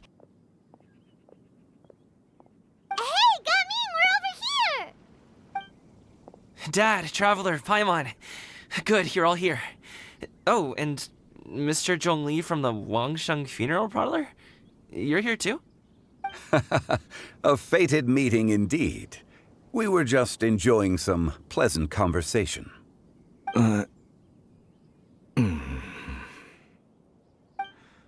Is everything resolved? Well, you could say that. What does that mean? Traveler, Paimon, come with me. I need to talk to you. Huh? Oh, okay. I'll come right out and say it. Those two bandits, you sent them, didn't you?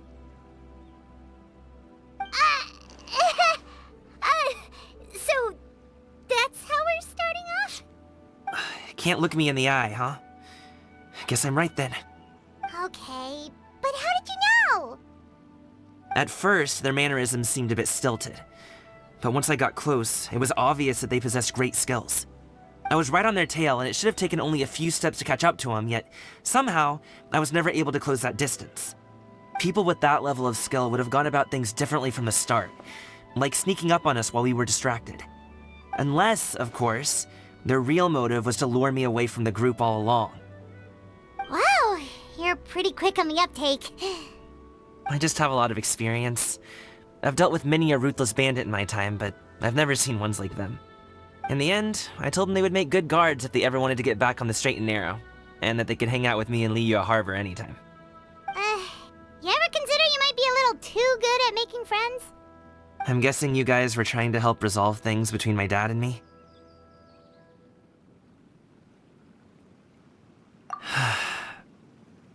I appreciate it, I really do.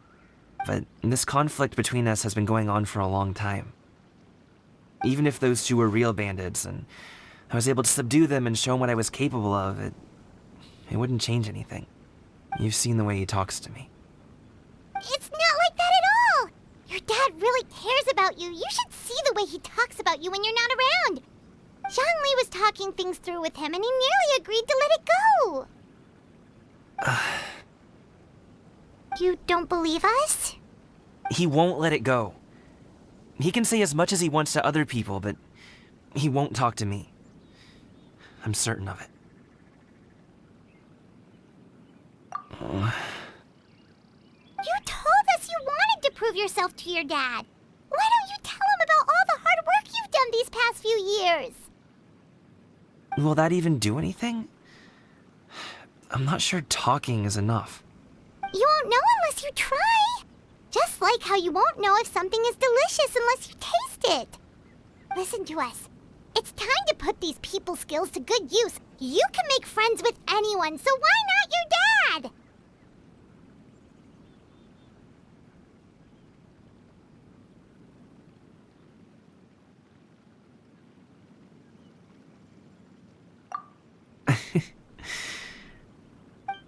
I'll do my best. You are very knowledgeable, Mr. Zhongli. I'm impressed. Despite my being in the tea industry for several decades, it seems I still have much to learn about the art of tea tasting. You flatter me. It was nothing but a few humble musings. How much tea have you drank since we've been gone? Ipdak and I have found many a common interest. Our friendship, much like a cup of tea, seems to grow stronger the longer it has to steep. Well said, Mr. Zhongli. Gaming, Mr. Zhongli is very knowledgeable. You should take the opportunity to learn from people like him when you're in the city. Huh?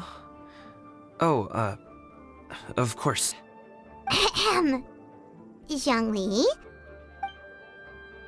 I have very much enjoyed our conversation, Ipdak, but I, unfortunately, have some unfinished funeral parlor business to attend to. Oh, I hope I didn't keep you. My apologies for taking up so much of your time, Mr. Zhongli. No need to stay on my account. When you're less busy, let's find a time to meet. I'll treat you to dim sum. It would be an honor. We'll see you off, Zhongli. You two have a nice chat, all right?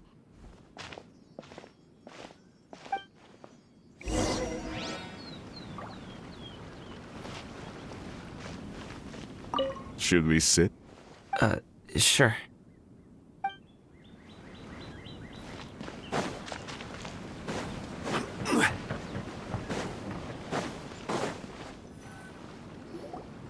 Thanks for helping us talk things through with Uncle Ip. Good thing you were able to pick up on what we were putting down. I have been around the both of you for some time now. You could say I have a certain level of expertise in that regard. As for my role in the conversation, think nothing of it. I hardly did anything noteworthy. You never change, do you? Why did you have us walk all this way? Paimon thought we just had to go far enough to be out of earshot. A friend approaches. Hello. So, you're here too? I've been here the whole time?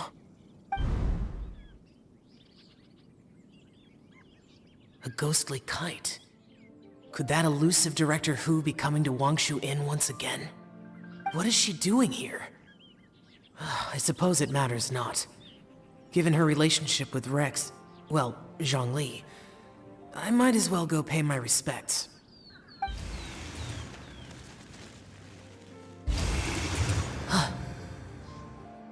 It's you! I thought you were Director Hu. Ah, your arrival is most fortuitous.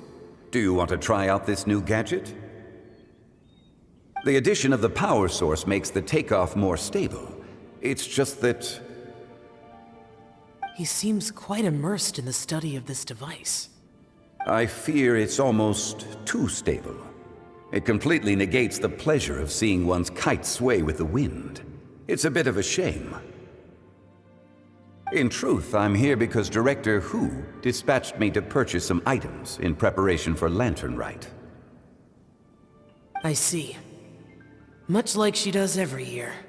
Much like she'll do next year, I would imagine.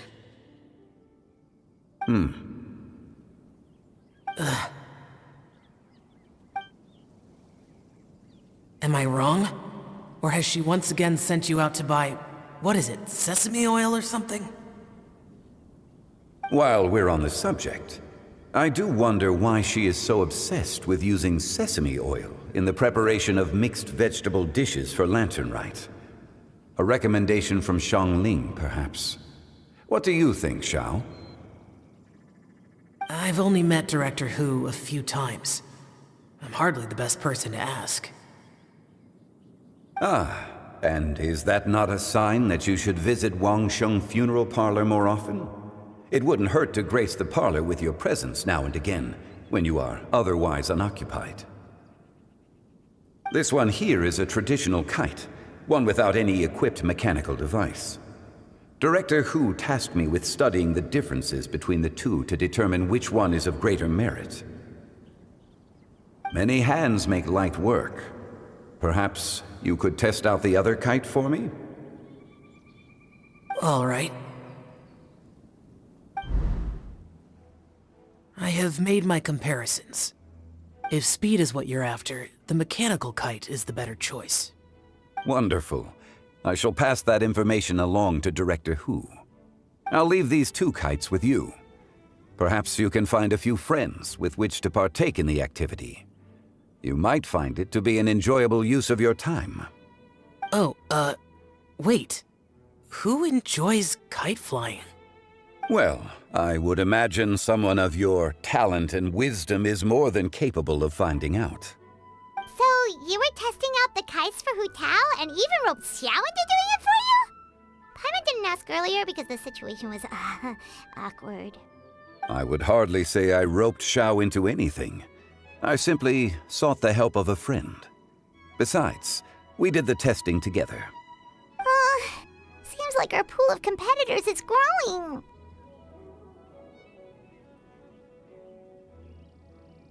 Do you like kite flying, Xiao? I suppose I neither like nor dislike it. Although, watching a kite gradually ascend into the sky does bring me a certain peace of mind. Perhaps they're a bit like Xiao lanterns in that way. Kite flying is also a pleasant form of relaxation. Have you ever thought about making a kite, Xiao? Cloud Retainer taught us how. We can teach you if you want. There's no need. Menogias was the only Yaksha among us who had an interest in matters of ornamentation and design. When Lantern Rite is over, come find me near Pervasi's temple if you have the time.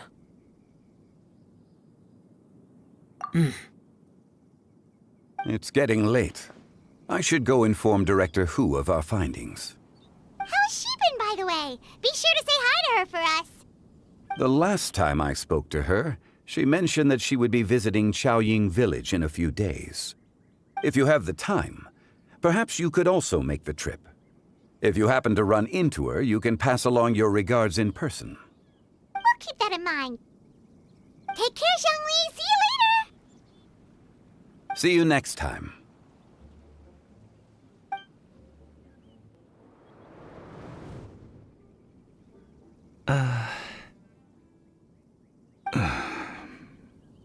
Coming. You can go first. I don't have anything to say. Then I'll go. I still don't want to leave Liyue Harbor. Oh. I can't say I support that decision, but... Hey, let me finish before you get all worked up. Sit, Shenhe, sit. You must be tired from your journey. Shall I pour you a cup of tea, or would you prefer something else to drink? No need. I'm not tired. They're gone, Master. Perfect. The time is nigh for us to make an appearance. Do you remember the plan one recounted to you? Yes, Master. We aim to give them a demonstration of familial love. So I'll have whatever you are having. All right.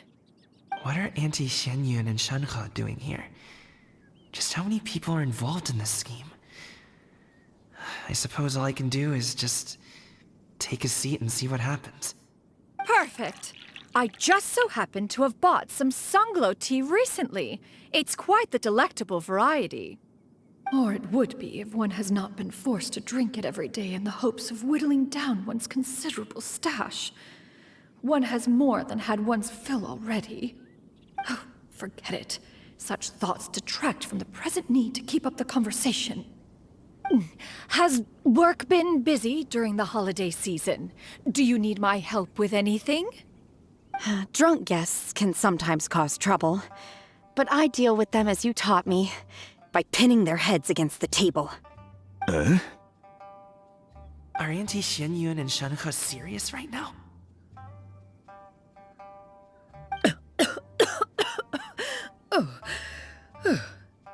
Oh dear.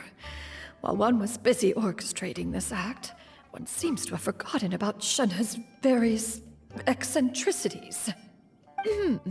What I meant to ask was, have you made any new friends? We live so far from each other. It would be a great comfort to me to know you were surrounded by good companions. You already know of my past circumstances. Recently, I've been conversing with Guoba in the kitchen at night. Guoba can't talk, but his companionship is a comfort. The poor child. Her one friend can't even talk. I guess maybe Gaming is not doing so bad after all. Perhaps I've been too hard on him. Let's move on, shall we? Do you have any plans for today, Shenhe? How about we do something fun? That sounds about right. Take her to do something fun, and perhaps she'll loosen up a bit. Like we used to do when we would carry stones up and down the mountain from dawn until dusk, picking herbs to eat for dinner along the way? If that is what you ask of me, then that is what I shall do. Dad, here, have some tea. Or no, wait, best not have any just yet. Yeah. I simply can't listen to that any longer. Coming.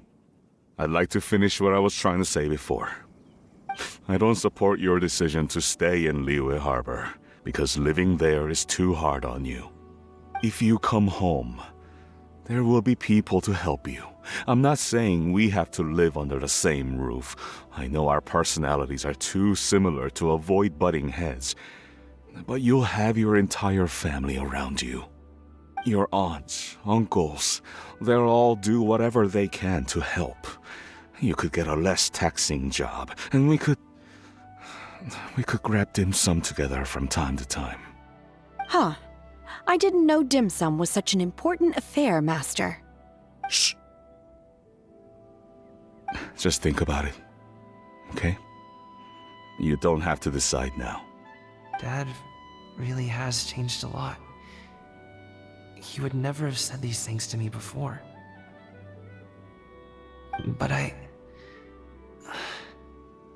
thank you, Dad.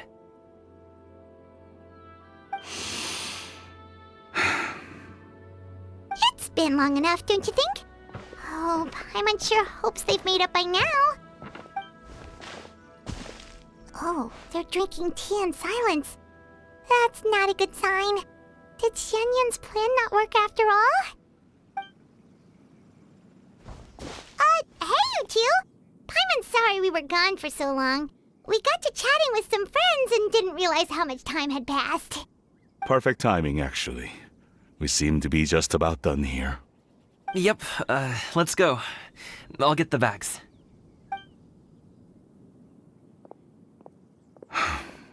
Gaming has grown a lot taller, hasn't he?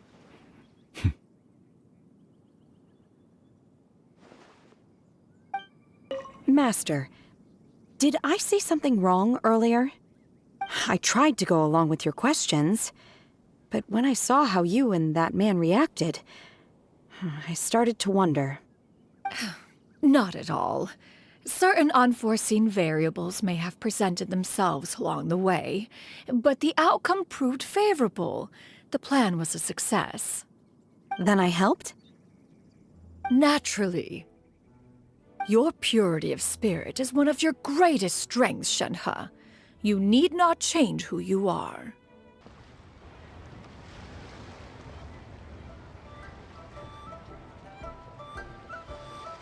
You must be Mr. Ip! Thank you for coming all this way. My name is Charlotte, and I'm a reporter from Fontaine. You can find me writing for the Steambird. I invited you here not just to purchase your fine tea, but also with the hope that you might be willing to sit down for a short interview. What do you say? An interview? To advertise my teas? I suppose you could think of it that way.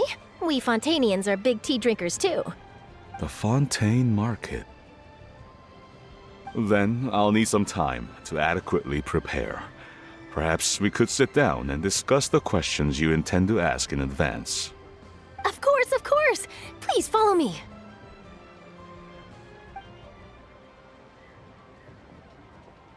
Is this person also involved in your plan? And here I thought I had lots of connections. I suppose I've been humbled. You sure know all kinds of cool and important people. Over here! Yoo-hoo! Over here! Huh? What? Auntie Shenyun? She probably wants to talk about the next phase of the plan. Let's go while your dad is still distracted.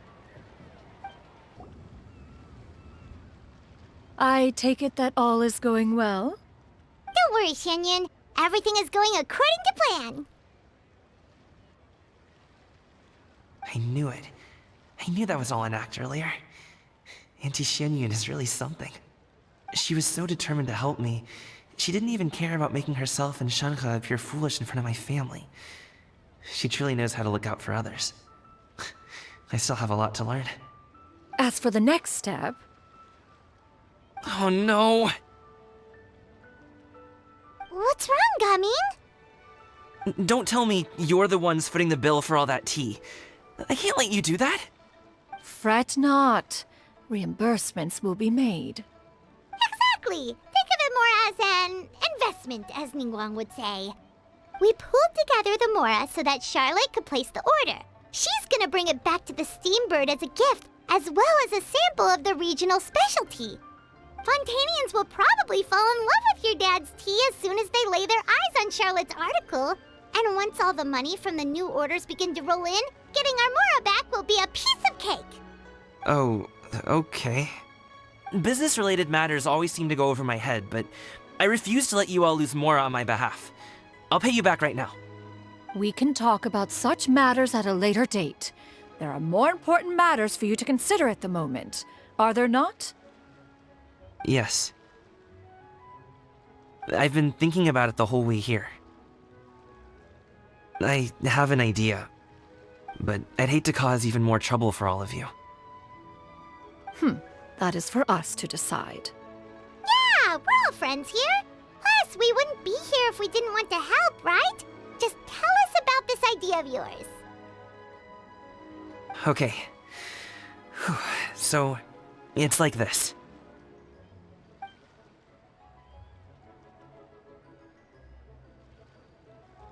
Got it. Just leave it to us. Let's split up and make it happen.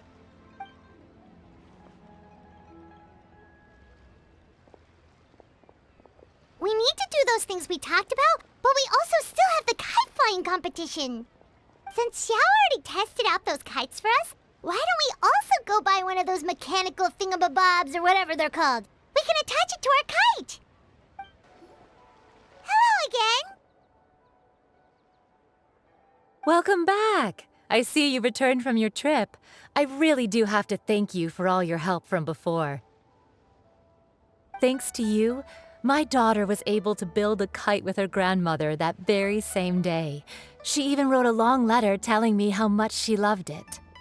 Oh, you should really be thanking Gaming, not us. I'll be sure to.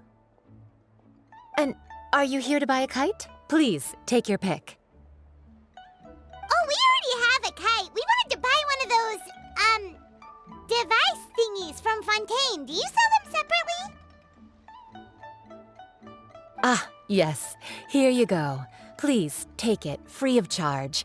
The directions are in the box. It's not hard to install at all. It doesn't feel right for us to just take it. Well, nor would it feel right for me to take your Mora. Good luck in the kite flying competition. I'll be rooting for you. All right then, thank you.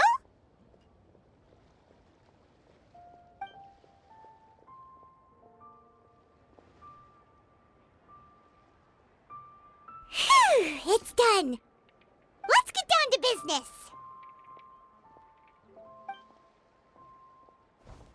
Looks like we finished everything we needed to do. Let's find a good place and put this thing into the sky. Crux.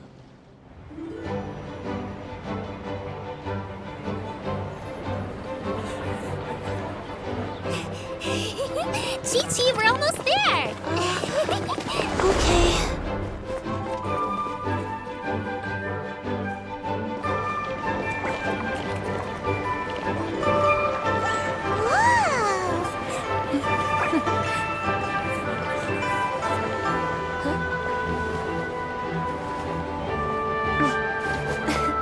Come here, allow me. The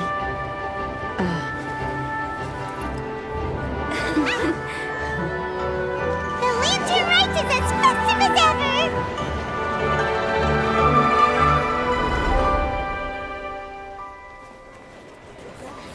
Huh? Oh, what's going on?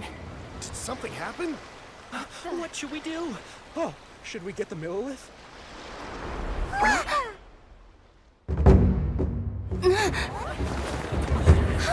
What's that?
Have I taken that many pictures already? I need to load more film.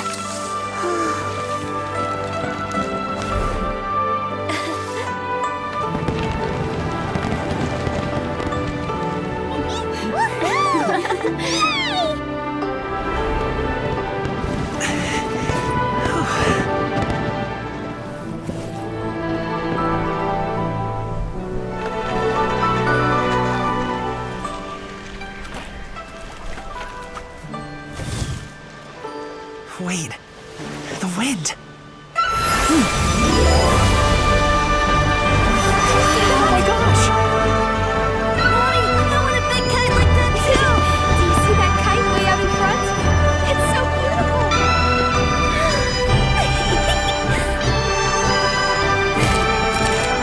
Happy Lantern Rite. Happy Lantern Rite.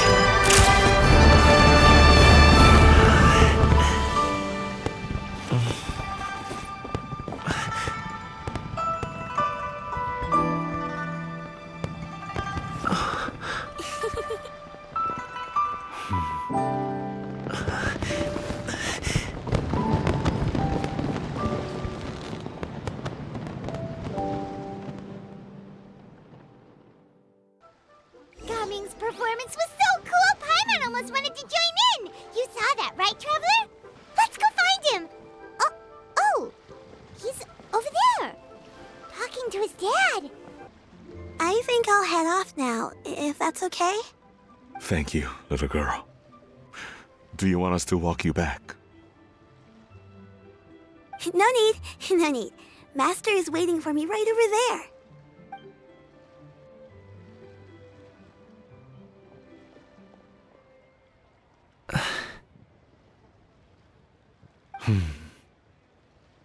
Son.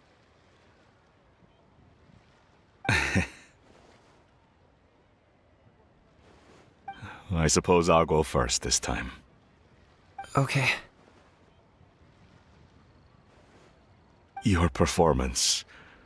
I've seen many wushou dances in my time, but I've gotta admit, what you pulled off there was breathtaking. Wow. I never thought I'd live to hear you say that.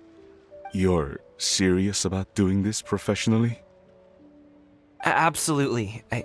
I know it'll be difficult, but... Then it doesn't matter. What I mean to say is, of course it'll be difficult. But if that's your decision, if that's your dream, then it doesn't matter how difficult it is.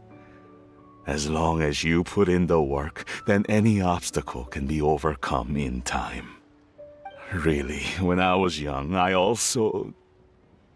Actually, how about we save that story of my past for another time?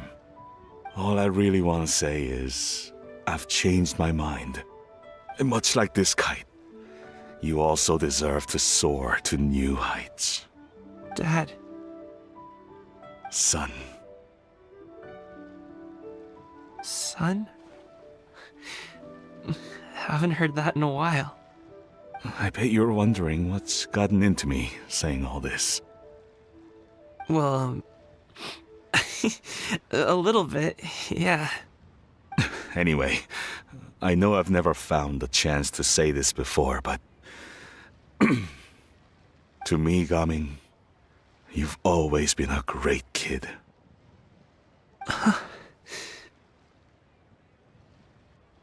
Alright, that's everything I've got. Did you have something you wanted to say, or...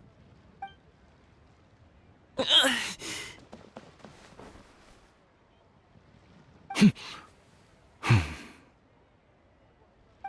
the two of them talk things through like this really gives Paimon a sense of accomplishment. Now go. Over there. Your friends are still waiting for you. Huh? But you came all this way. I'll be staying in Liyue Harbor for a bit longer. When you have time, we can grab dim sum together. Your treat, right? Dad, honestly. Go. Okay, then I'm off. See you soon.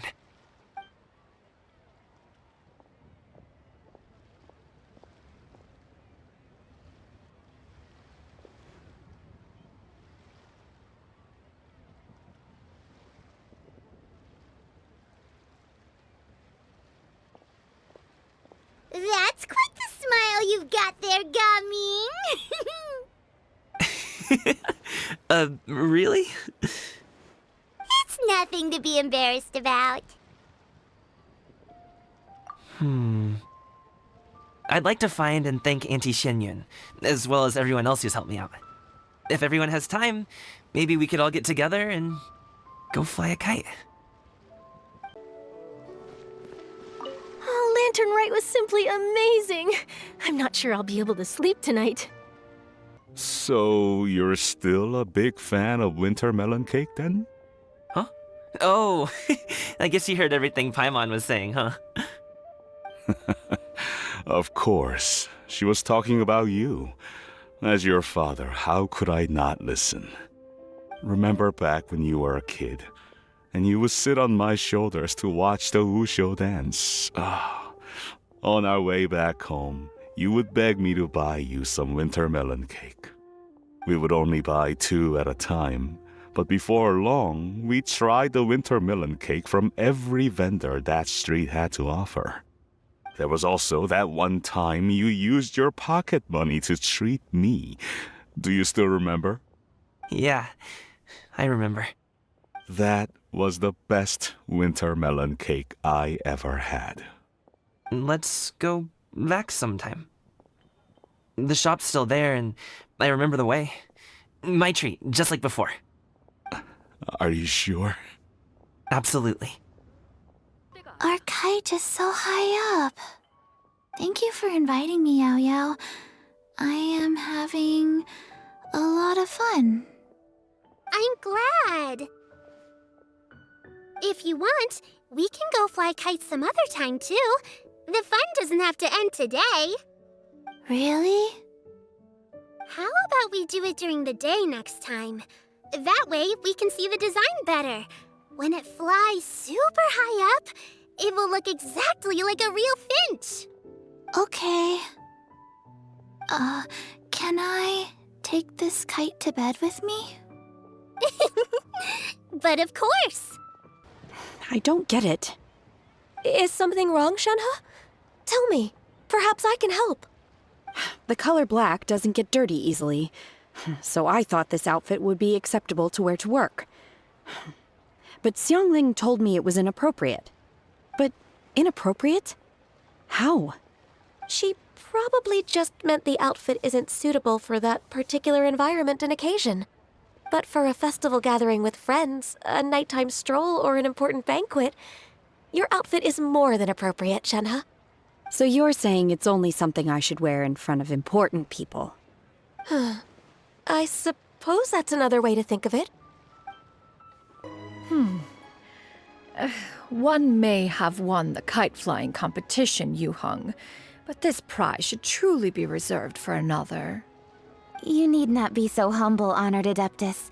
Among all the kites, yours was quite literally a cut above the rest.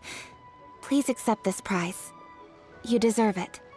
Besides, I'm quite certain we owe a fair share of the success of this year's Lantern Rite to you. If you insist, then one can hardly continue to refuse. However, there is another matter with which one would ask your assistance. Of course. One would be much obliged if you could distribute this case of Sunglow tea among the Millilith on duty. The security of the festivities rests entirely on their shoulders, after all. One presumes they could always benefit from something to invigorate their spirits. Cloud Retainer is so thoughtful and attentive to others' needs. I would expect nothing less of an esteemed adeptus such as herself. Understood. I'll get on that right away. A fortuitous result indeed. One's tea surplus has hitherto resolved itself. Oh, Paimon almost forgot! Didn't Zhongli say Hu Tao was also planning on spending some time in Xiaoying Village? Maybe we'll run into her. The mountain air is so refreshing! It makes Paimon feel like she could float around all day and never get tired. Cream! Gummies! Fuel fruit! Huh? Did you hear that? Sunshine! Blue skies! Good vibes! Right? So Paimon wasn't just hearing things. That voice sounds really familiar. Well, we've got the time. Why don't we go check it out? What are they doing here? Navia, Clarande! Well, if it isn't my dear partners. See, I told you that something good was going to happen during our travels today. I have to say, sometimes the Steambird's astrology column is spot on. It's just your lucky day. Are you guys also here to catch the festivities? Oh, and that reminds me. Happy Lantern Rite. Happy Lantern Rite. Happy Lantern Rite to you, too! Wait, if you're here for Lantern Rite, then what are you doing on top of this deserted mountain? And that voice we heard, that was you, right, Navia? Oh, impressive. You could tell it was me from that far away. You've got good ears. That or your voice is just really loud. Well, of course it is. After all, I'm a boss. Indeed. I suppose it's an asset. Sure is! Having a loud voice is a handy tool when it comes to communication. Wait. That wasn't even Paimon's point. Paimon just wants to know why you two were shouting from the top of this deserted mountain. There was something about almonds, maybe? And buell fruit? Ooh, is it some sort of secret code? No, it's not a code. The words are meaningless. Perhaps, but the act of shouting was very meaningful indeed. That's just what mountain climbers do, right? After all the hard work it takes to make it to the top, as you stand on the summit looking out at the vast scenery, it's not easy to resist the urge to release those emotions. Exactly. You get me, partner. I was afraid that it would cause a disturbance, so I asked the locals around here, and they said it was fine. Apparently most hikers like to shout when they get to the top, so the locals are used to it by now. So, you see, it's not just me. I guess everyone shouts from the top of a mountain at some point in their life. Speak for yourself. When you're stressed, don't you ever just get the urge to do something for no reason? Not really. If I ever get stressed, I just go hunting. Oh, that's a pretty good way to relieve stress.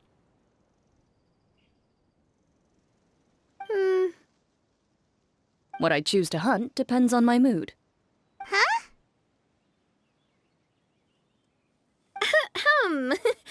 Anyway, why don't you two give it a try?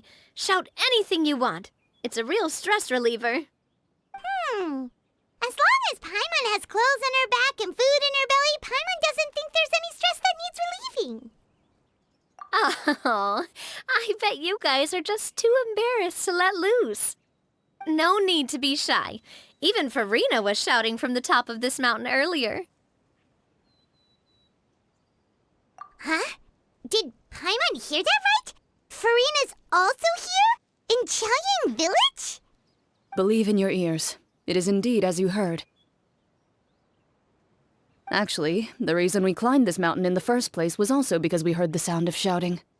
Yes, we could just about make out someone yelling things like, "Help me!" and "What should I do?" So we hurried up here to check it out. And what do you know? Miss Farina was standing right there, all red in the face. She practically sprinted back down the mountain the minute she saw us. Ah, that reminds me. I believe what she actually said was, "So help me, I will figure out what I should do about this script." So, you could actually hear what she was saying? Why didn't you say so earlier? I thought someone was really in trouble. I figured we would come check out the situation either way. Why not let her keep some privacy? Oh, seems like you caught Farina in the middle of some stress relief as well. She probably would have never thought... No, she definitely would have never thought she would run into anyone she knew all the way out here. I think so. We ran into Nervalet on the way here as well, but he was already on his way back, so they probably weren't together. What? Nervalet was here too? What was he doing here? It couldn't have been for vacation. I think it just might have been, actually. But apparently he only stayed for half a day before heading back. He's a very busy man. Neuvillette is not the type to take much time off. Taking even a half day for himself is already a huge step in the right direction. Didn't Charlotte publish an article on the Liyue tea industry recently? Maybe he was inspired to come buy some tea after reading that article. You know, just like you were. My situation is completely different. I'm here because I was asked to accompany you. The tea purchase is simply an added bonus of this location.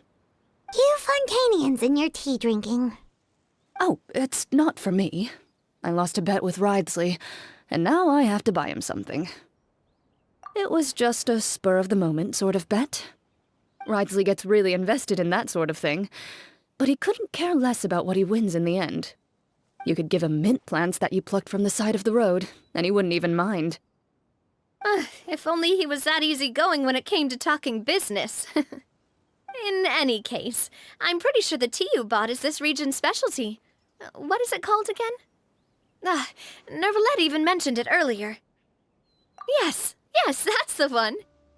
you didn't really buy 10 boxes, did you? Please, do I look like someone who would fall for that sort of marketing trap? That reminds me. You guys said you only came up here because you heard my voice, right? I hope it didn't put you out. You must have had other plans for the day. Oh, that's right. Hu Tao! A few days ago, we heard that a friend was going to be in Qiaoying Village, so we decided to come and see if we could run into her. Oh dear. We've been chatting for quite some time. I'm sorry for keeping you. That's good. We should probably head out and look for Hu Tao. No need to stay on our account. We just got up here, so we're gonna stay around for a little longer. Go and meet your friend. We can meet up in Qiaoying Village later. Sounds good. We're gonna head down the mountain then. See you later! What do I have to do to get you to yell from the top of this mountain? Name your price. You really want to hear it that bad, huh? I'm just curious is all. I have a feeling you'll say something amazing. I will pass. I prefer to let actions speak louder than words. Qiaoying Village is known for its tea, but you know what else they have with tea? That's right, dim sum! Didn't Gaming say something about dim sum being eaten in the morning? Oh, Paimon wonders if we can still get some at this time of day. Oh, well that's fine too. Paimon doesn't care what kind of tea it is as long as it comes with some tasty snacks. Now, let's see what kind of yummy things we can find around here. Paimon's not seeing things, is she? Is that Farina standing between Zhongli and Hu Tao? Wonder what they're talking about.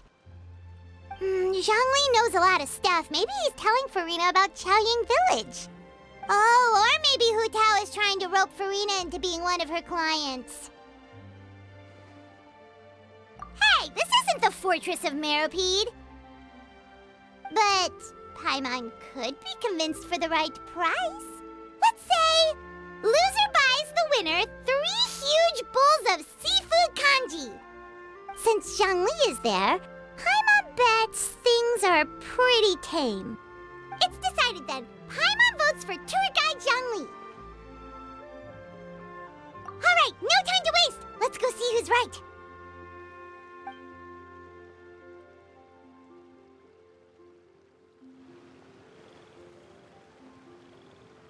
Good afternoon, Hu Tao, Zhongli, and Farina! Oh, great. Now Paimon's shouting too. Oh, well, aren't you a sight for sore eyes? Seems like our luck just keeps on growing. That we were able to meet you both without prior arrangement must mean that this is quite the serendipitous meeting indeed. Huh? Oh, so both of you are acquainted with the Traveler and Paimon then? Looks like someone's learned a thing or two from Zhongli. I must admit, I am a bit surprised to see you here, Traveler. But seeing as you're a hero who's been all over Teyvat, it makes sense that you would be well-traveled and well-connected. Since we have found ourselves in each other's company within this fertile land, allow me to take this opportunity to wish you a happy Lantern Rite. It appears you have been to Fontaine then. Given your proclivity to spread good deeds wherever you go, it's no surprise that you would make the acquaintance of a celebrity as illustrious and celebrated as Miss Farina. That's quite high praise. What I mean to say is, you flatter me, Mr. Zhongli. Although I've built up a certain following within Fontaine, it is no reflection of strength or wisdom. I stand before you right now as nothing more than an ordinary traveler in search of beautiful scenery and creative inspiration. There is definitely more to Mr. Zhongli than meets the eye.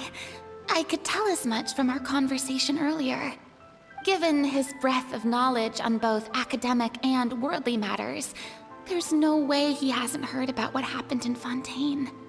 Is he just feigning ignorance for my benefit? No. You're no common tourist. I simply won't have you talk about yourself that way. Oh, does that mean Hu Tao also knows?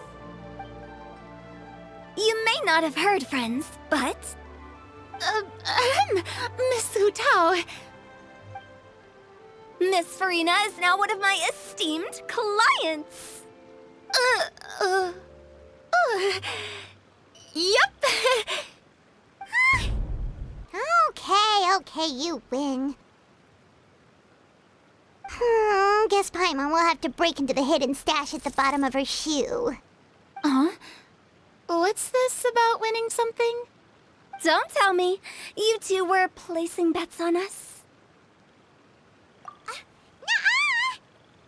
We just saw you guys standing on the side of the road and couldn't help but take guesses as to what you were talking about. Oh, I see. That means you, my friend, must have guessed that I was trying to promote my business to Miss Farina. That I do, my friend. What was Paimon's guess then?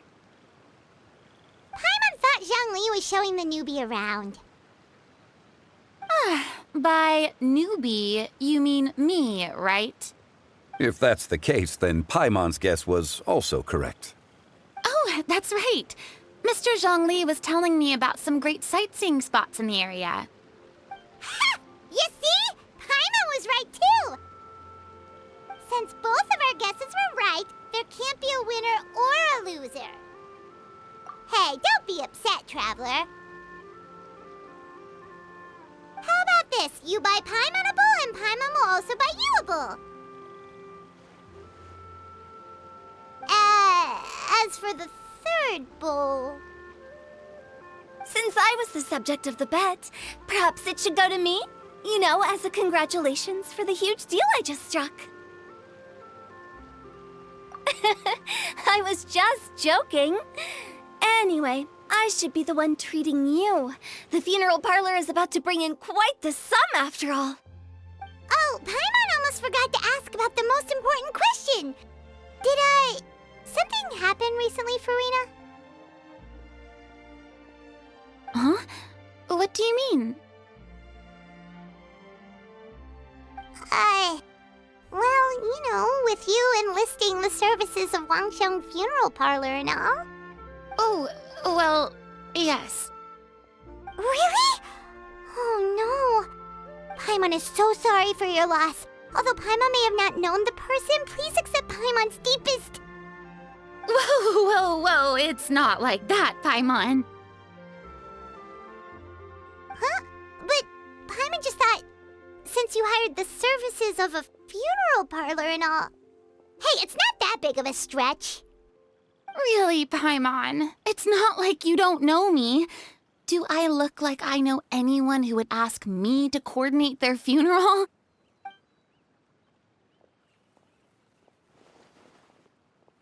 Miss Hu Tao is simply helping prepare some props for my film. Not too long ago, I read a collection of horror stories from Liyue. The content was spectacular. In fact, I still feel the need to sleep with the light on even now. Anyway, that's not the point. Now that Fontaine's biggest star has returned to the stage, I figured it's about time the industry enjoyed a breath of fresh air. Hey, that's pretty good. I'll have to remember that for my ad posters. Oh, Paimon sees. That makes a lot of sense. So, did you come to Liyue just to enlist the services of Wangsheng Funeral Parlor? Well, not exactly. My original plan was to just relax and enjoy the sights. But then I ran into Miss Hu Tao and Mr. Zhongli, and well, you know the rest. I suppose it was meant to be. It was a fated meeting indeed. Zhongli sure loves his lofty turns of phrase. But if you ask me, it's all thanks to that man who stopped to ask for directions. Oh? Who was it? It's someone you know. Wanna take a guess? What? How did you guess that on your first try? Very impressive, my friend. Your guessing game is spot on today. Huh. Paimon never thought Neuvillette would be the type to get lost. I'm sure he didn't get lost. Even I was able to find my way to this place without any trouble. He was already getting ready to leave by the time I arrived. He just wanted to ask someone about the quickest way to get back to Fontaine. Yup, that's exactly what he asked. This area is full of mountains and rivers. It's normal to not know the fastest route. So, were you the one that pointed him in the right direction, Hu-Tao? Of course. I'm also a guide of sorts, you know. So naturally, I also have a great sense of direction. But speaking of your friend... What about him? He doesn't get out much, does he? Ah, no wonder. He was stiff as a board and way too polite. I would have never guessed he was here on vacation if you hadn't told me. All in all, he was only here for half a day. I'm pretty sure he is the only one who would consider that to be a vacation. Oh? This gentleman you speak of must keep a demanding schedule. I'm sure he does. You didn't see him, but he was dressed like he was about to attend some important meeting. It wasn't anything like what someone would wear on vacation. Is that so? Wait, you didn't see him, Zhongli? Unfortunately, no. At the time, it appeared as if Director Hu and Miss Farina were having quite the productive conversation. I know matters of business can take much discussion, so I decided to fetch some tea for them. What a shame. That gentleman seemed like a sophisticated sort of guy. I actually think you two would have hit it off. Is that so? Hmm?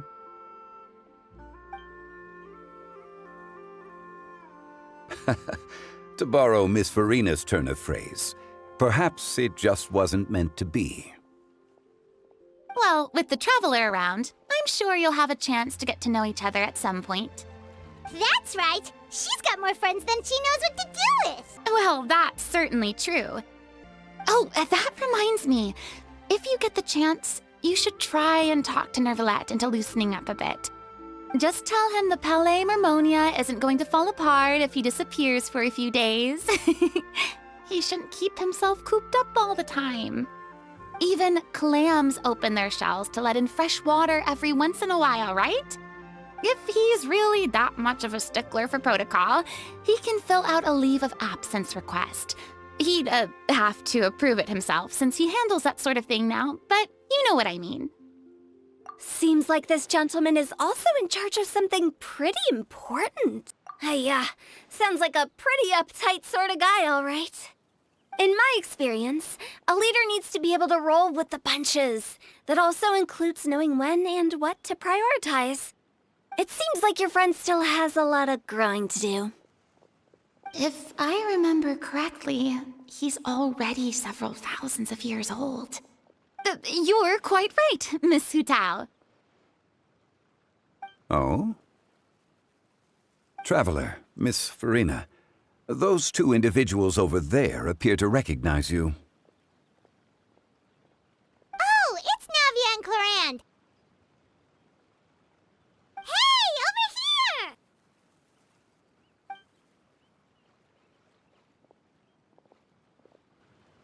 We saw you all chatting over here, and we're wondering if we could join in. Please, excuse the interruption. Oh, so polite. No apologies necessary. Any friend of the Traveler and Miss Farina is a friend of mine. Ah, straight to the point. I like it. It's getting late. If we want to catch a boat back before dark, we should probably get going. Indeed. Then, Miss Farina? Oh, yes? When are you planning to head back? Do you need us to escort you?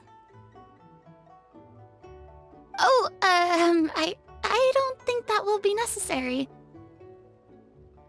I mean, you're not my subordinate anymore.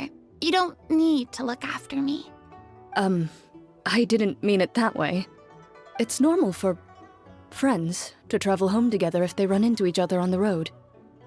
There are a lot of mountainous roads in this area. I imagine they'll be even harder to navigate after dark. Exactly!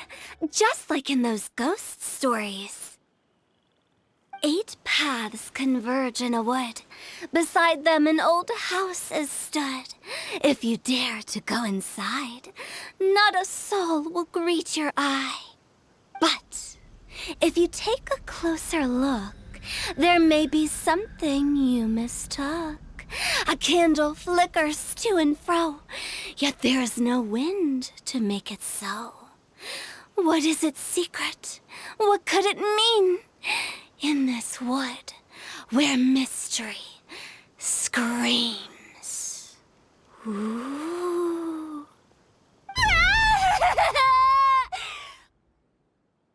My dear demoiselles, ladies, no, I mean friends, please take me with you. Of course. Gotta say, Farina, you are really quite the character. By the way, did I hear you mention that Clorand used to work under you? Then you must have also been a leader at some point. Well, that's, all in the past now. Besides, being a leader is hard. It wasn't the right job for me. I prefer how things are now. I can come and go as I please, and get to enjoy the sweet taste of freedom. I see. Well, you've certainly picked an apt place to relax. Xiaoying Village is an exemplary choice. Only the best. And I've learned a lot, too. Thank you so much, Miss Hu Tao and Mr. Zhongli. It's fine. You've thanked us more than enough already. The next time you're in this neck of the woods, I'll treat you to some dim sum in the city. Dim sum? Is that some kind of Liyue term for snacks or desserts? They are a part of it. It's basically a table full of as much tea, sweets, and good company as you can manage. Oh, so it's basically a tea party! Sounds great! Make sure to order the winter melon cake and the lotus flower crisp. They're so sweet and delicious, Paimon knows you'll love them. Ooh, okay. I'll be looking forward to it then. Wait, but didn't you guys say you were here on vacation? How come you're all going home empty-handed? Of course I am.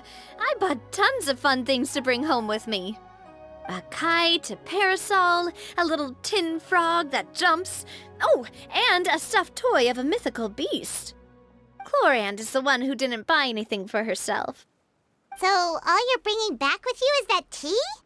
And some tea-flavored hard candies. They're for Sigewin.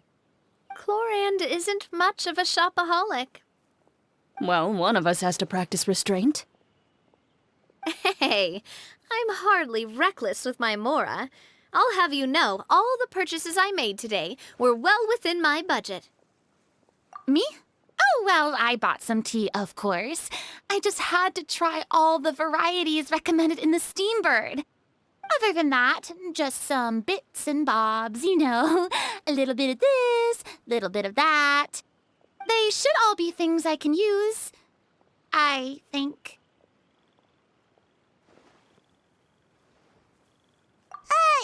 Now Paimon's even more confused.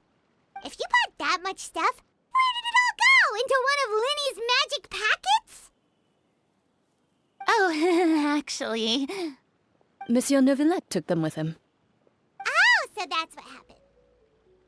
Wait, what? Why did he take them? He's not hoarding treasure, is he? That's quite the imagination you've got there, Paimon. Monsieur Neuvillette just saw the amount of bags we had and offered to take them back for us. I felt a bit bad at first, but, I really did have a lot of stuff. He even offered to deliver my gifts to the Fortress of Meripede for me once he's done with the day's work. Neuvillette is a man of his word. If he says he can do something, then he means it. See, even Clorand was happy to take him up on his offer. If even his trusty subordinate agreed, then who was I to refuse? Wow, he seems like a real gentleman. Maybe he's not as uptight as I thought. If only the funeral parlor had an employee as thoughtful, proactive, and responsible as him. Right, Zhongli? Indeed. Oh, that reminds me. A new year of work is about to begin. If there's anything you want to talk about, Zhongli, you know you can come to me. I'm all ears. Does the director have any concerns? It just seemed like you were a bit preoccupied today, and much less talkative than usual. You barely said anything other than, "Is that so?" and "Indeed." If you ask me, I'd say you're having a midlife crisis. You're getting to be around that age after all. Is that so? Ugh. I jest. Given its distance from the city, Chaoying Village enjoys a much slower pace of life. Surrounded by such peace and tranquility, I also seem to have developed a proclivity for inactivity. I apologize for making you worry. I see. What do you think, Traveler? Is this atmosphere putting you in a lazy mood too? Wow, you are getting really good at these kinds of lines. Indeed. Well, everyone, make sure that you've got all your belongings with you before we leave. If there's any souvenirs anyone still wants to buy, the time is now. Reliable as ever, Miss President.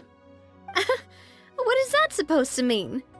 Clorand is right, though. You really are reliable. It's not what she's saying, it's the way she's saying it.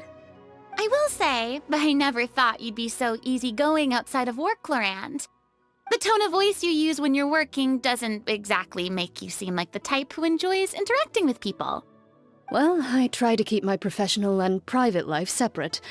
That includes my behavior. You take care now, Traveler. Paimon. Trying to act cool now, are we? Well, I guess it's not an act for you, is it? You are indeed quite strong. It's been great talking to you all. I'm really glad I decided to come to Chaoying Village. Maybe we could go on another trip together sometime? Clorand said Neuvillette offered to deliver her gifts to Risley. So if we go to the entrance of the Fortress of Meripede, maybe we'll run into Neuvillette. But we don't know exactly when he'll show up. Look! It's Neuvillette! We lucked out!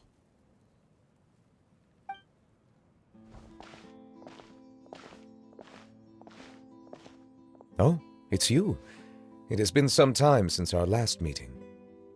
Few people frequent this location. Since I was able to conclude my work early for the day, I thought I might take a walk and avail myself of this area's peace and quiet. You call this early? Do you always work this late, Neuvillette? Strictly speaking, that depends on the agenda for the day. I am hardly bereft of time, however, so working late is of little consequence to me. Really? If you have so much time on your hands, then why did you only go to Chaoying Village for half a day? First, I should clarify that I was referring to my lifespan, rather than the time at my disposal on any given day. Second, I was unaware you possessed knowledge of my trip to Chaoying Village. I see. Thank you for informing me. Yes, they have been safely delivered. I have to hand it to Clorand. Just a simple gift delivery, and she has the great and mighty Udex at her beck and call. I was just passing through. It was merely an act of convenience. All right. Then I hereby confirm receipt of the goods on behalf of the staff of the Fortress of Meripede. A verbal receipt of confirmation? Is such a formality really necessary for a small matter such as this? Guess not. This quantity of tea, though, seems a little excessive for a gift, don't you think? Before you know it, they'll start accusing me of taking bribes. About that. Much of that is my own excess, I'm afraid. Oh? Why? What happened? It was buy 10 boxes, get half off. Ah, that explains it then. Well, go ahead and leave them to me. I'll get through this stash as fast as I can. You have my thanks.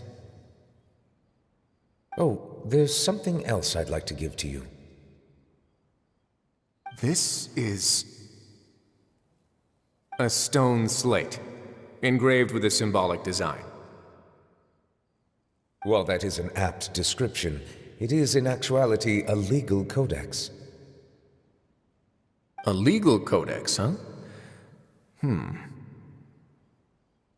Before the advent of modern writing utensils, information was recorded on stone slabs such as this. The law was no different. Okay. Since ancient times, the scales of justice have symbolized the fairness and impartiality of judiciousness. As a tribute to that sentiment, this slate was designed after a traditional legal codex and engraved with a symbol instead of text. During my travels recently, I chanced upon a roadside stall offering tourists the opportunity to try their hand at the ceramic arts, so I decided to have a go. We joked with Clarence some time ago about gifting you a legal codex. So, here you go. Ah, so that's what this is about.